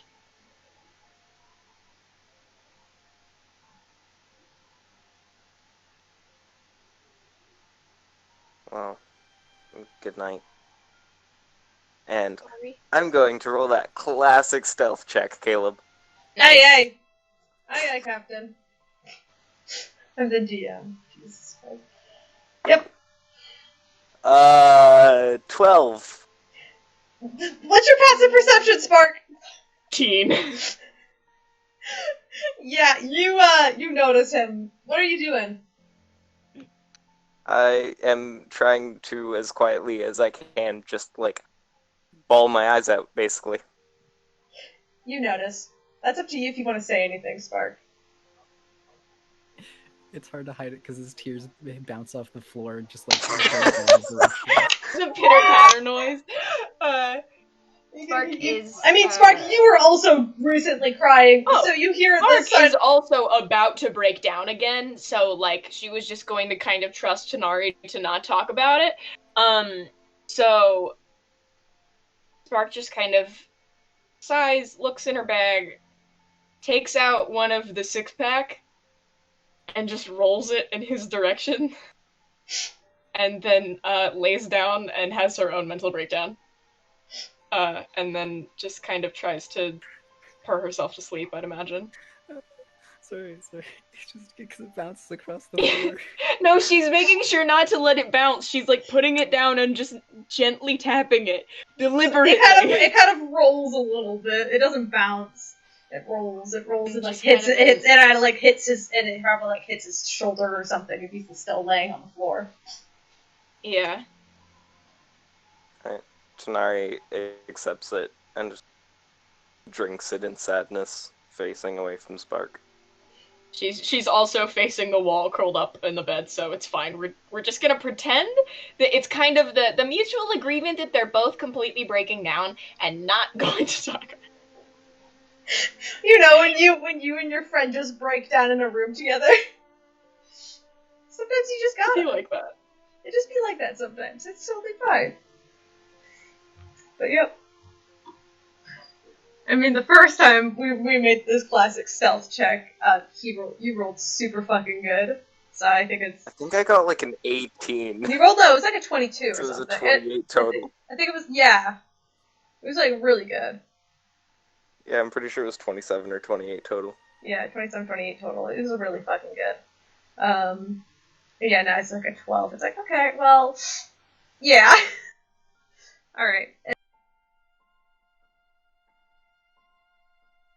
Okay, so, as I said before, you kind of try to meditate on Sailor, you're trying to commune with her, but then you kind of just end up falling asleep on the bed, and you kind of feel like this weight kind of tuck you into bed a little bit. They grab the blanket, the edge of the blanket, and kind of throw it over you, because you don't need the entire blanket, because you're very small. We went over this. Mm-hmm. I still can't get over how tiny he is. Right? It's what the fuck? He's so small! He's literally the size of my cat, and I can't get over that, but it's fine. Dude, yeah, I realized, because before when we described, oh, yeah, he'd crawl under tables. No, he just walk under tables. Probably. Straight up. Sorry, continue. Anyway, sorry, yes. But as you find yourself drifting off into a sleep state, you find yourself sort of dreaming amongst the stars. You kind of, it almost feels like you're standing in a big grassy field. It's warm, but the grass beneath you is this pure snowy white. It seems to, when it moves, it shimmers a little bit, like it's almost covered in stardust. And you kind of wake up there, and you find yourself sitting up and looking around at the night sky. as you hear a very gentle voice just go, "How's it going?" Not great. I just killed another person. That doesn't feel good. But how are you? How are things going?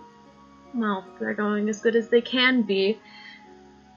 And you actually kind of feel like this sort of like tall presence kind of like walk over, and it almost looks like she glides by the way she moves, and she kind of like goes and she sits down beside you, and just sitting in the grass with you. And you once again you see the face of Saloon, which is this beautiful, almost I'm not even elvish. It's some sort of different race. She has like these beautiful like curved features on her face and these long ears that almost like droop backwards behind her dark hair that like goes down and kind of like covers her like the sides of her face. She's also wearing these beautiful like long almost like silvery dresses, like this dress, I should not plural, jeez. And it's covered with like this like light lace that almost just seems to move with like a non-existent breeze as she sits down with you. And she just sits down beside you. It's been a little while, hasn't it? It really has. I'm gonna just like lean my head against her. Yeah, she'll kind of like reach down and just start like scratching you behind the horn, you know? Kind of like pet your head. Mm-hmm. And I'm gonna do that, well, it's not a purr, it's a hiss, but Yeah. happy little, yeah. Little hiss noises. I know how you're feeling, Puud, but just know what you did was the right thing. You saved a lot of people's lives, even if it meant taking one. Still doesn't make it feel any better. Well, I hope that your friends can help you feel a little bit better when I'm not here for you. You're doing plenty already. Well, I am a goddess, so I have things to do, but... And she almost seems to be smiling as she just like looks down at you.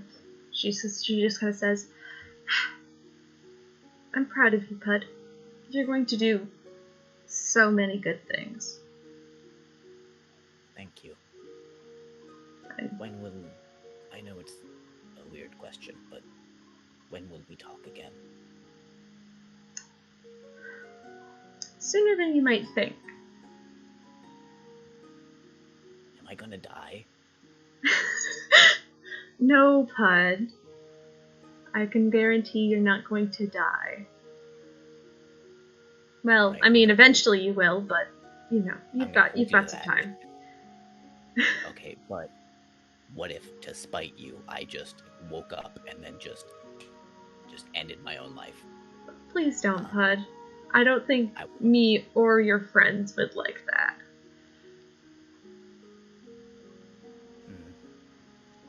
Well, You're not alone anymore. You have to think of the other people in your life as well. it's hard, though. Yeah. Sometimes I forget that they care at all.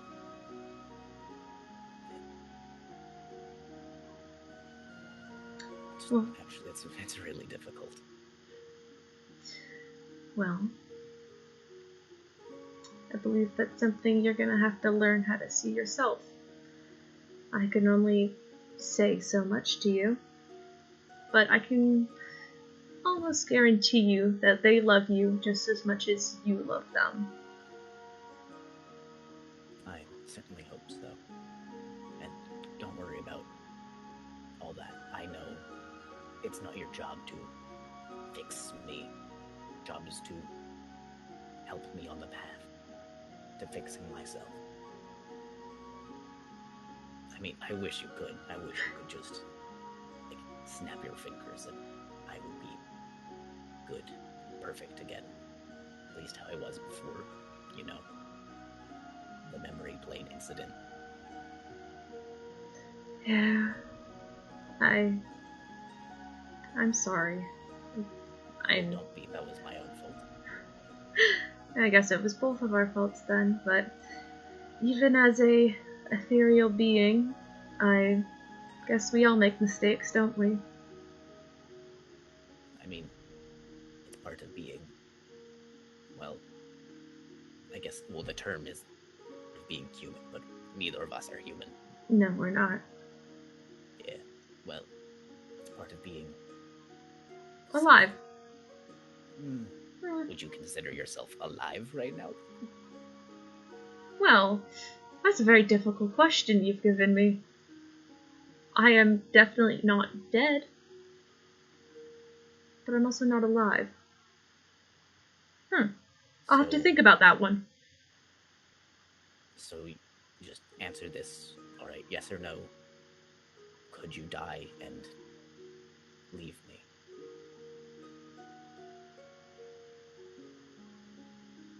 You actually see her, like, tilt her head as she thinks for a moment. She says, no. Even if I was to die, I don't think I'd ever be able to leave you. My condolences. Could you do one thing for me, though? What do you need? If you can go, I know it's not your domain, but if you can go and just check in on, well, maybe you can do it now. I don't even know the full extent of your powers. I just want to know how... I want to know how Bob Duncan... I want to know how Bob Duncan and Perk are doing. Their souls, at least. Well, I may not be the Raven Queen, but I have good word with her. And I know for a fact that their souls are doing absolutely fantastic. If you do talk to her, tell her to be more direct with Spark. You know, she's not as smart as us. And I'll, like, nudge her with my elbow. You actually watch as she, like, has to, like, bring her hand up into her mouth and she just starts to laugh. And her laugh almost sounds like it almost sounds like, in a weird way, it almost sounds like a song as it kind of echoes for it almost like echoes around the area. She kind of sighs and she goes, well, I'll let her know, but she's always a little more mysterious. I never really understand her. I mean, apparently the world's ending. That's something. Did you know about that?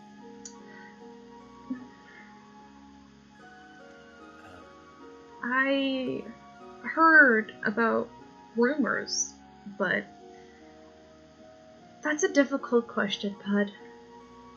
I don't even know if I have the answer to that yet. You definitely did something to help the world today, but still the permanent end of everything is still so unclear. I mean... Okay, let me reword it. It would be the end of most life on the planet.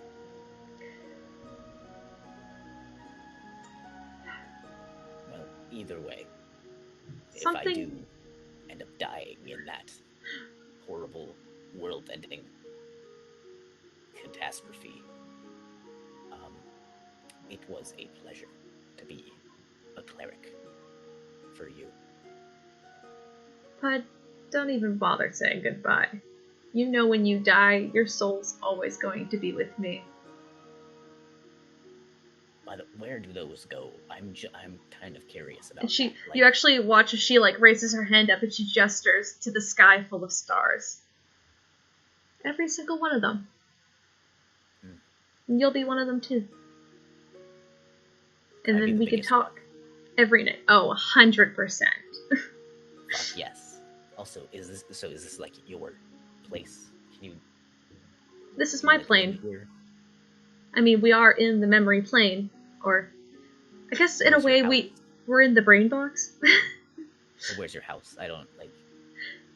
But I don't. Do you have like a nice log cabin somewhere? I could create one, but I don't really have. I don't need to sleep like you do, in a sense. And she kind of like waves her hand as you watch like you watch as there's like a tea like sort of like a teapot and a couple of teacups appear. And she kind of like gestures. And she kind of goes like, I could just kind of create whatever I want in this domain. Well, yes, but it's not so much the need to sleep. It's the feeling of home. Do you ever get lonely? Do you ever miss home? When you say that, actually, it almost looks like the smile that's always placed on her face when you're talking to her almost fades slightly. And she kind of lets out a small sigh, and she goes, sort of. But my home looks a lot different than your home does now.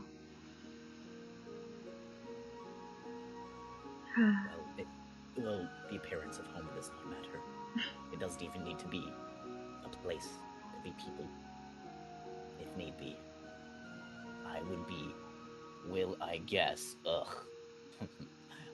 willing to be your home. Well, if that's the case, then I am home. You're in my home. And I am your home just as much as you are my home. Okay, stop it. I'm getting confused. Okay, sorry. Too many words all at once. Oh, okay. Yes. Yes, okay, cool. Yeah. Okay, cool. Yeah.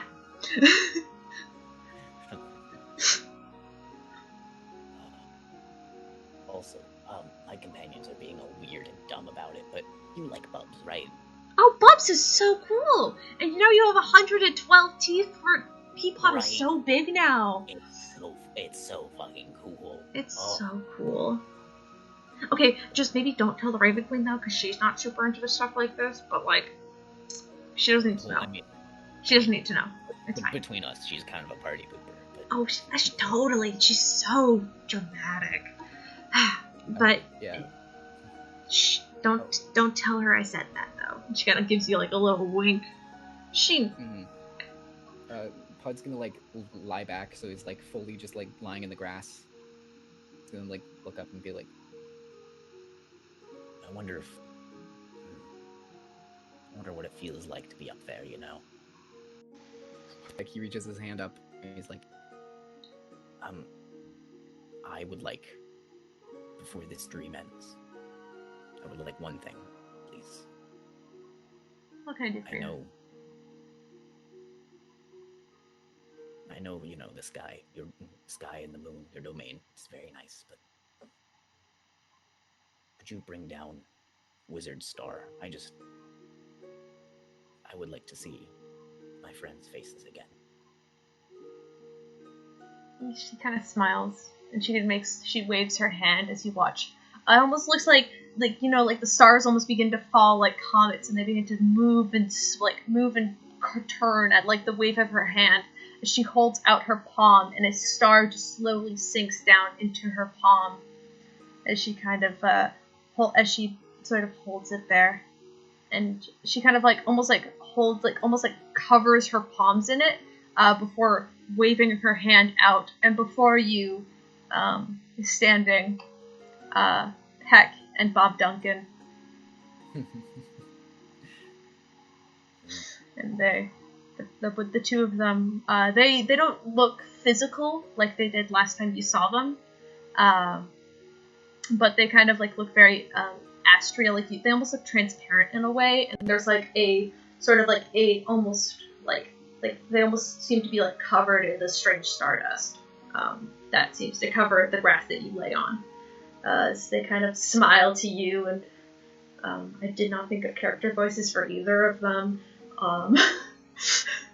And they kind of smile as they like reach out and almost they kind of like reach their arms out to kind of pull, like almost invite you in for like a group hug. And I will look at them and like, I have to politely decline. I will give you as many hugs as you want, but not now. I don't think I could handle that. You watch as Puck kind of like... Puck's the one, right? Yeah. Sorry, I had to hold on. Back right to your backstory. Perk is the taller, even for kobolds. That means she's like 3'4". Yeah. Like at most. Tall, skinny female kobold. Yeah, and then with the beefy one with peg legs. Yeah. Yeah. Of course. Yeah. And they stand. Sorry, I don't have your backstory pulled up like right now. Sorry. But no, then you watch as Keck kind of like lowers her arms and she kind of goes, "We see you." She helps us see you. You're doing good. And Bob Duncan kind of crosses his big buff arms over his chest and he kind of smiles and nods and he goes, "You're a hero, Puud. You really are." I mean, not compared to you two, but maybe one day I'll get there. One day. Also, it's so weird that even in like your death form, you still have the peg legs. Is that like? Sorry. Is that like a? I won't ask that quite. That's rude. I won't. It's part of my character design. That's fair. No, that's a fair point.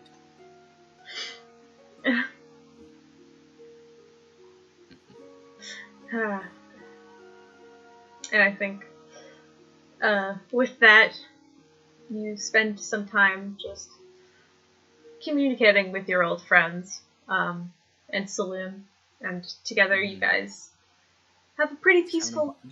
Just having a good old vibe sesh, you know? Good old vibe. You guys just end up sitting around talking, and everybody's, talking about what happened, and, sharing little secrets and stuff, even though it's stuff you probably already knew because you had access to the brain box, and it's silly stuff like that. And you have a very restful sleep. You sleep quite well. And, to me, sadly, they are not secrets. Sadly, I know them all too well, but... Yeah, I think you do. But it's a nice little vibe session with your dead friends. I definitely pretend like I don't know them, and I'm like, that's crazy. Like... Even though they're dead, so you kind of know everything already, so it's like, yeah, but it's polite. Mm-hmm. Well, I don't really care about whether I know it or not. I care that they know that I'm listening, and I care about everything that they're saying. Yeah. Alright, well, I think that's all the dream I had planned for you. Let's head back to General.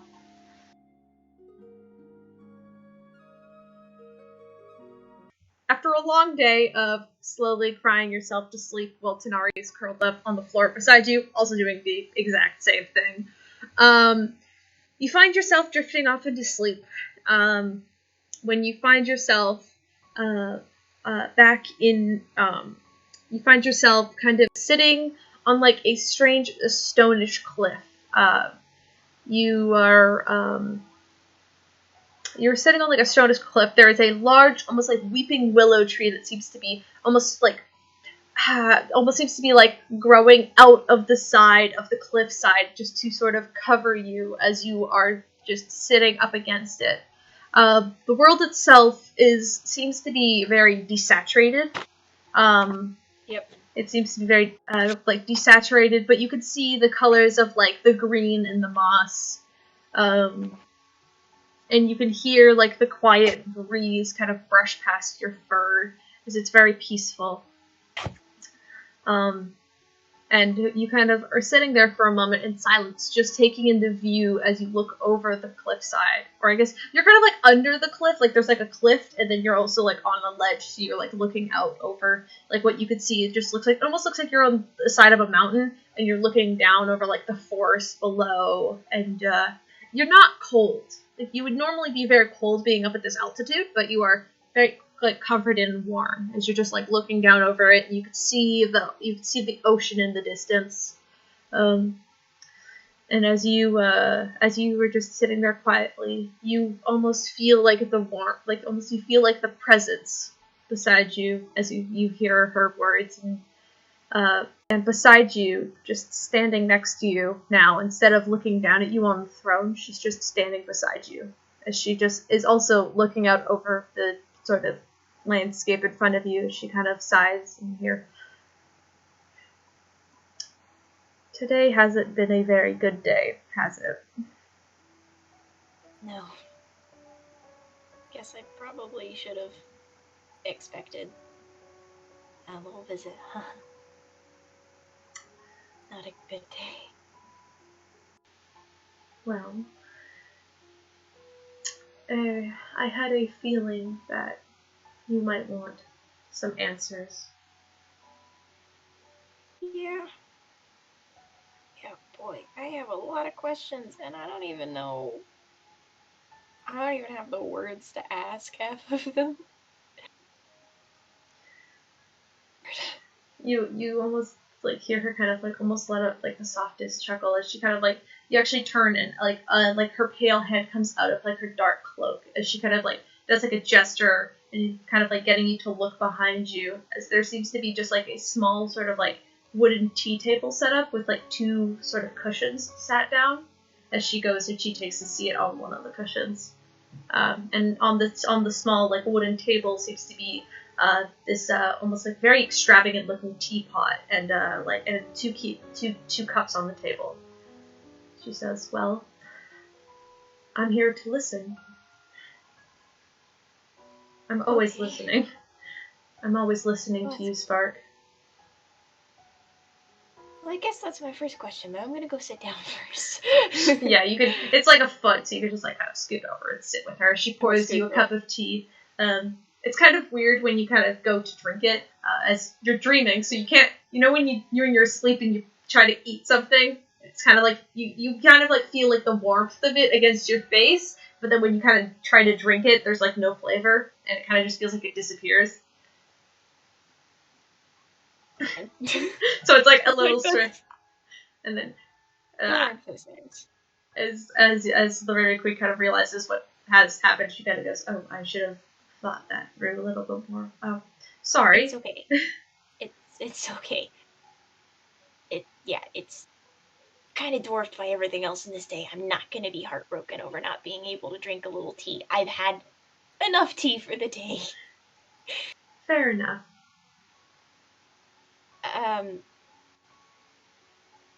So yeah, first question. Why do you care about me? My family doesn't worship you, obviously. Apparently they never have. Or at least haven't in a very long time.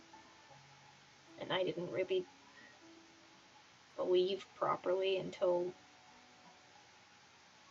I still don't really know if I technically count as properly believing. I haven't gotten there yet. I haven't had a lot of time to, like, process things. It's been a lot. So... why do you care? Your family broke their link with me. Well, your family used to worship me very well, and for many, many years, until your grandmother decided she wanted to change up the style. She came to me directly, asking if it was all right if they disconnected and continued to worship only amongst the family and those who lived within the monastery. And she was very persuasive in her talks, and I agreed to let her worship alone with just her bloodline. But as the time expanded and different, and your mother came into power, my connection to Dragon's Claw weakened to the point where it was practically none. Your people bore my crest, but yet they never really obtained my power. Yes, your clerics may have worshipped me, but their divine energy was never as strong as their worship to, well, what you were trained in, and I can only assume that was because their clerics were growing weaker, and so they needed a new line of defense. I tried my very best to keep the Dragon's Claw connected, but they began to push me away and began to commit to rituals that I did not ask for. I then learned that there was another entity in the way that was trying to take over Dragon's Claw, and yet I was never able to face them head on. I required probably just as much of assistance as you did when you first left. You still carried that crest on you, and as you traveled, my bond to you began to grow, and you were the first in a very long time that I was actually able to connect with. And it was a bit of a relief to me, even though it might have been a bit stressful for you. I've always been there.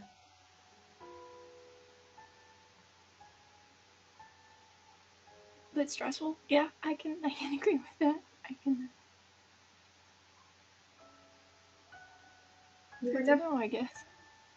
you were never alone, Spark. I could promise you that. Even when you were traveling alone, I was always watching over you. Makes sense to why I didn't die in the forest then. Because I don't think I'm that good with survival skills. I don't really know. I was a decent. No. No, I was never really that good at anything. Your fate, your time of fate will come much later. Nice. I don't know. Much later as in 50 years or much later as in a year? I can't quite tell you, Spark, but you just have to trust me when I say it's not your time. No. So, oh boy, I have a lot to cover. So, you said you could never face the entity that took over home head on. What does that mean? Do you know who it is? What they're capable of? It seems like we got a whole little royal family of dragons going on. Oh wait, Spark doesn't know about the king, but seems like we got like a whole like queen of dragons and stuff. And I don't know, I know some dragons, but they don't seem to be ruled by anybody. And also, I'm not really sure that like Daniel could like do that. So that's a little scary. The ancient dragons you know are very powerful beings, and though their power has been muted and held back due to a very, very powerful curse. But they, whether they know it or not, are descendants of great beings. And I have a bad feeling that whatever entity was taking over Dragon's Claw may or may not still have a grasp on it. And whatever it is, I fear it might be related to current issues that reside in the mortal realm. Can you repeat that in less mysterious terms? Because that kind of went over my head. At least that last bit, I didn't quite know what you meant there. There are a lot of things happening in the world, Spark. People die every day. And I have been there to see all of them. There are bad things happening, both in my plane and my reality, as well as yours.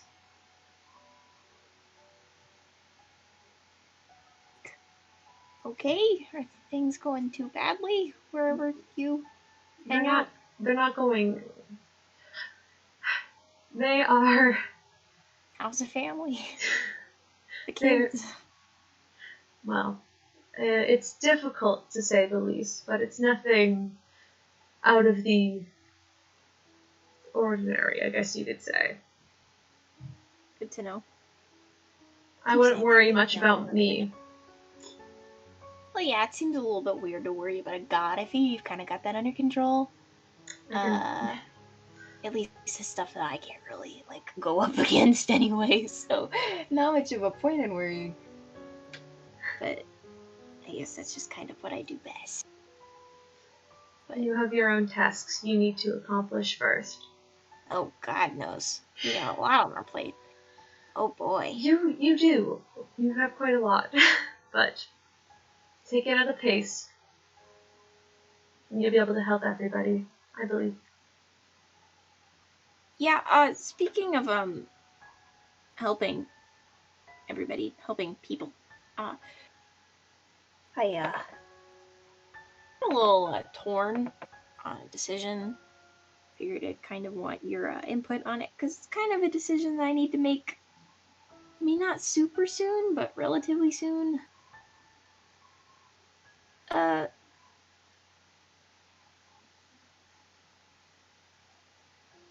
you think that, you know, Sky's gone now, and you know that's its own thing. Sorry if it seems stupid to you that I'm torn up over it, because I mean, it probably is stupid, especially to the deity of death, you know. But it's, yeah, it's just kind of how it is, you know. And you know, he's gone, and my mother's gone. My father is left behind, and the rest of home is left behind. Do you think they can still be helped? I don't know if things are going to get worse or better now that Sky is gone. And you know, I know the truth now, or at least a good part of it, and you know, I feel like maybe I should go back. I don't want to. I like my friends, and especially if, you know, it's all gonna go downhill in a year, which, you know, people are talking about that, and we'll get there. We'll get there. I'll get to that question. I especially don't want to leave them if this isn't if I don't have a lot of time left with them.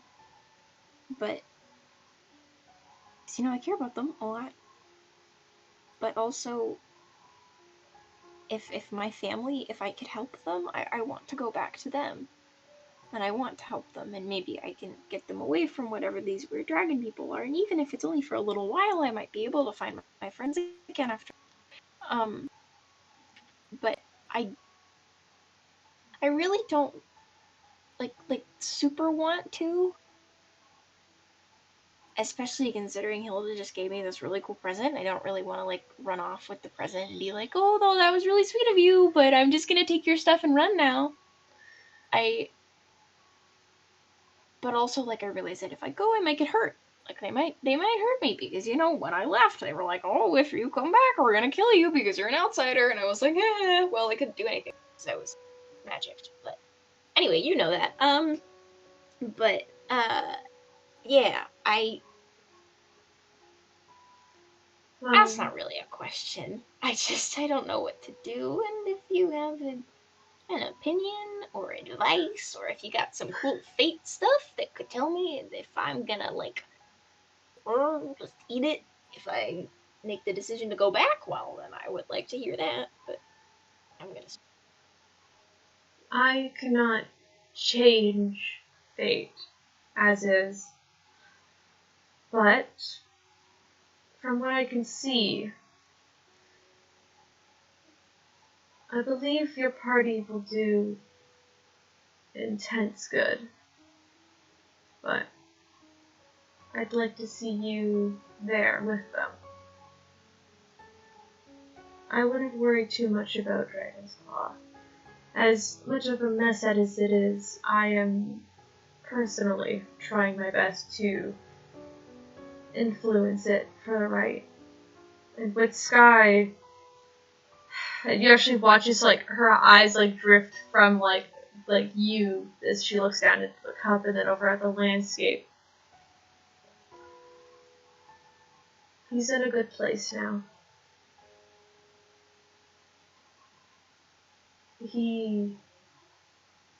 whatever he decided to take worship in, disrupted the force, the fate of others. But now that he's no longer disturbing the timeline, I believe that it will get better. And I could promise you, your family, your mother, she's doing well.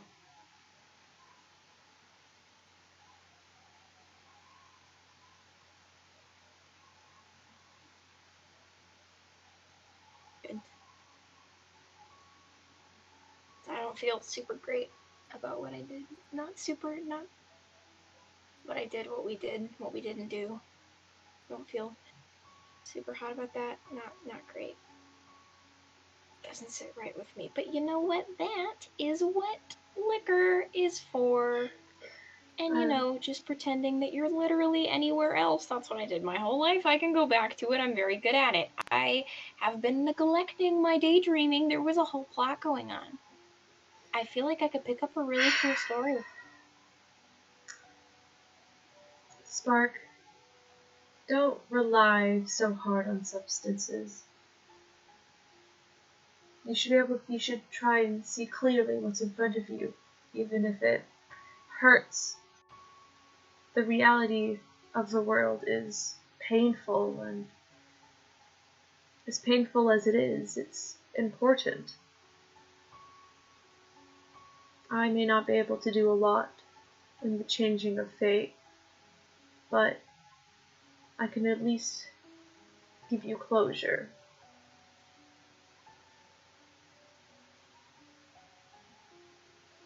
And she kind of like offers a hand out to you as she like sort of like takes one hand off of the teacup and she hands it out to you. Bart kind of looks at it for a second and then just kind of like squints a little bit and then takes her hand carefully. With her hand, she kind of like you watch as her fingers kind of like wrap around your hand, and it almost feels like very much like when you guys use the teleportation one, that sort of like push and pull feeling as the world shifts from around you, and you appear in a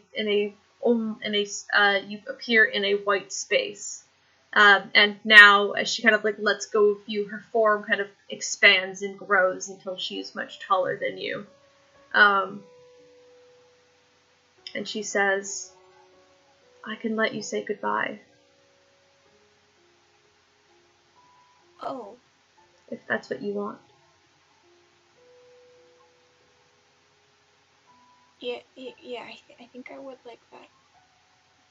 And she kind of nods, and out from underneath her coat, and she kind of like almost like pulls her like her arm up, and from out underneath the long feathered cloak walks out your mother, Jewel.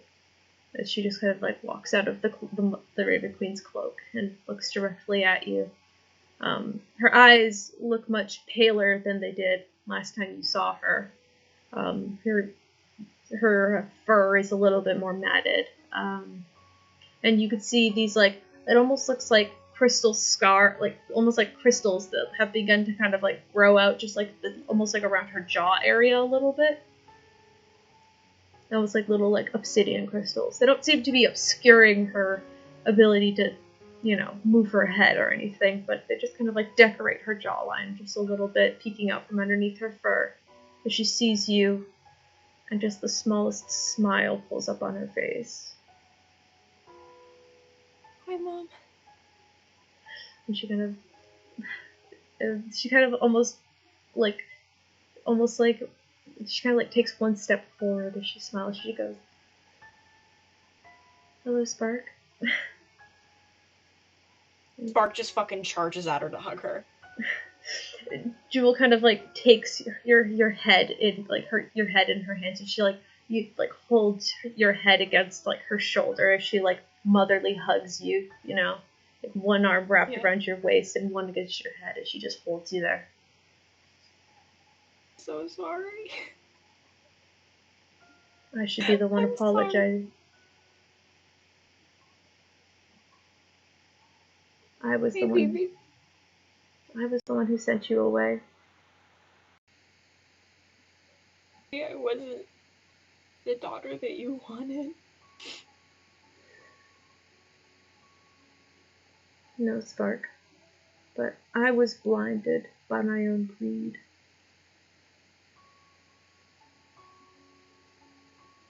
I missed you. I missed you too.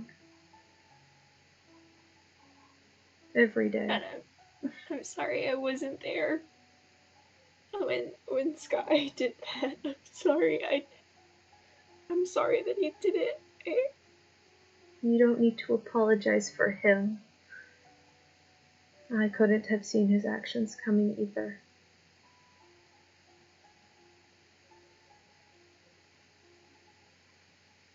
I think you'd be really proud of me. I've been up to all of these adventures with friends, and I've gotten really strong. Like, really strong. You wouldn't believe it. I've been to all these different islands, and I think I'm gonna keep going, and I've been trying all these fun foods, and I just had a strawberry the other day, and you know how rare those were, and you know my 90th is coming up, and my friends want to throw me a party because I'm not going to have a festival. And you know, I think you would like them. I think you would like Hilda. She's really strong, and she reminds me of the people that I know that you like for being strong. And I like to think that you'd be proud of me for all of that I've been able to do. I'm very proud, Spark. You've grown so strong. I'm only sad that I wasn't there to see you grow. And she kind of like, almost like scratches like behind your ear just a little bit as she like, almost like she's like tucking like the fur out of your face a little bit. And you see like just the smallest bit of like silver tears begin to drip out of like her pale eyes, and she like holds you. She just says, "You're doing so well. So much better than I could have ever imagined you would be." I was gonna come back. I was gonna come back, and I was gonna rub it in your face. So strong, I was gonna do it. And oh my goodness, I was gonna get to a point where I could finally show off. And it was such a stupid plan. Well, you have been showing off in your own way. I've been able to see you with the help of the Raven Queen. But you've become the strongest princess I could have ever wished for. And I know your adventure doesn't end here. You're going to become so much stronger.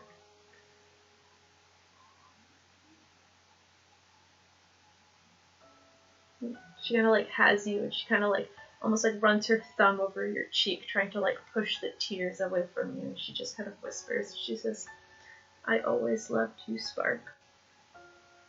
I always love you." And she'll like just cradle you.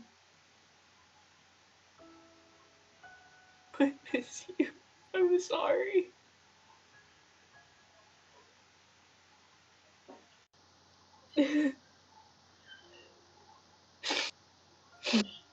She just kind of continues to sort of like pet your head and hold you just for a little while longer.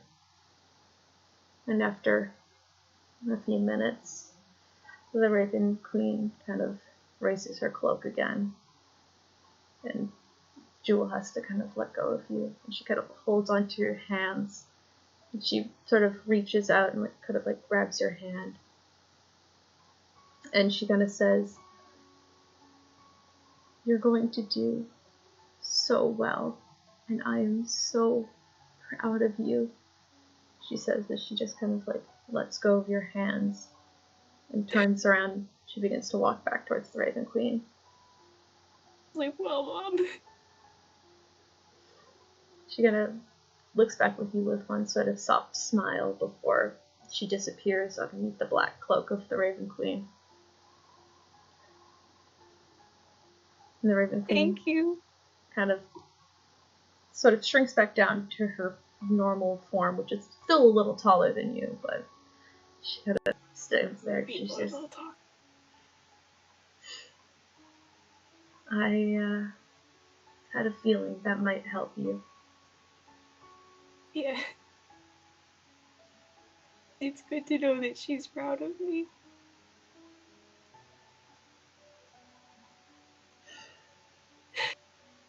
I always just wanted to make her proud. That was all I wanted. So that's good. That's nice. Thank you. The Raven Queen kind of nods, and she kind of like almost hesitantly pulls out her arms from her cloak again, but not to summon anyone anymore. She just kind of holds them out to you, almost in like offering if you wanted a hug. Oh my god, of course I want a hug. So, Spark is like, okay, surrogate mother figure.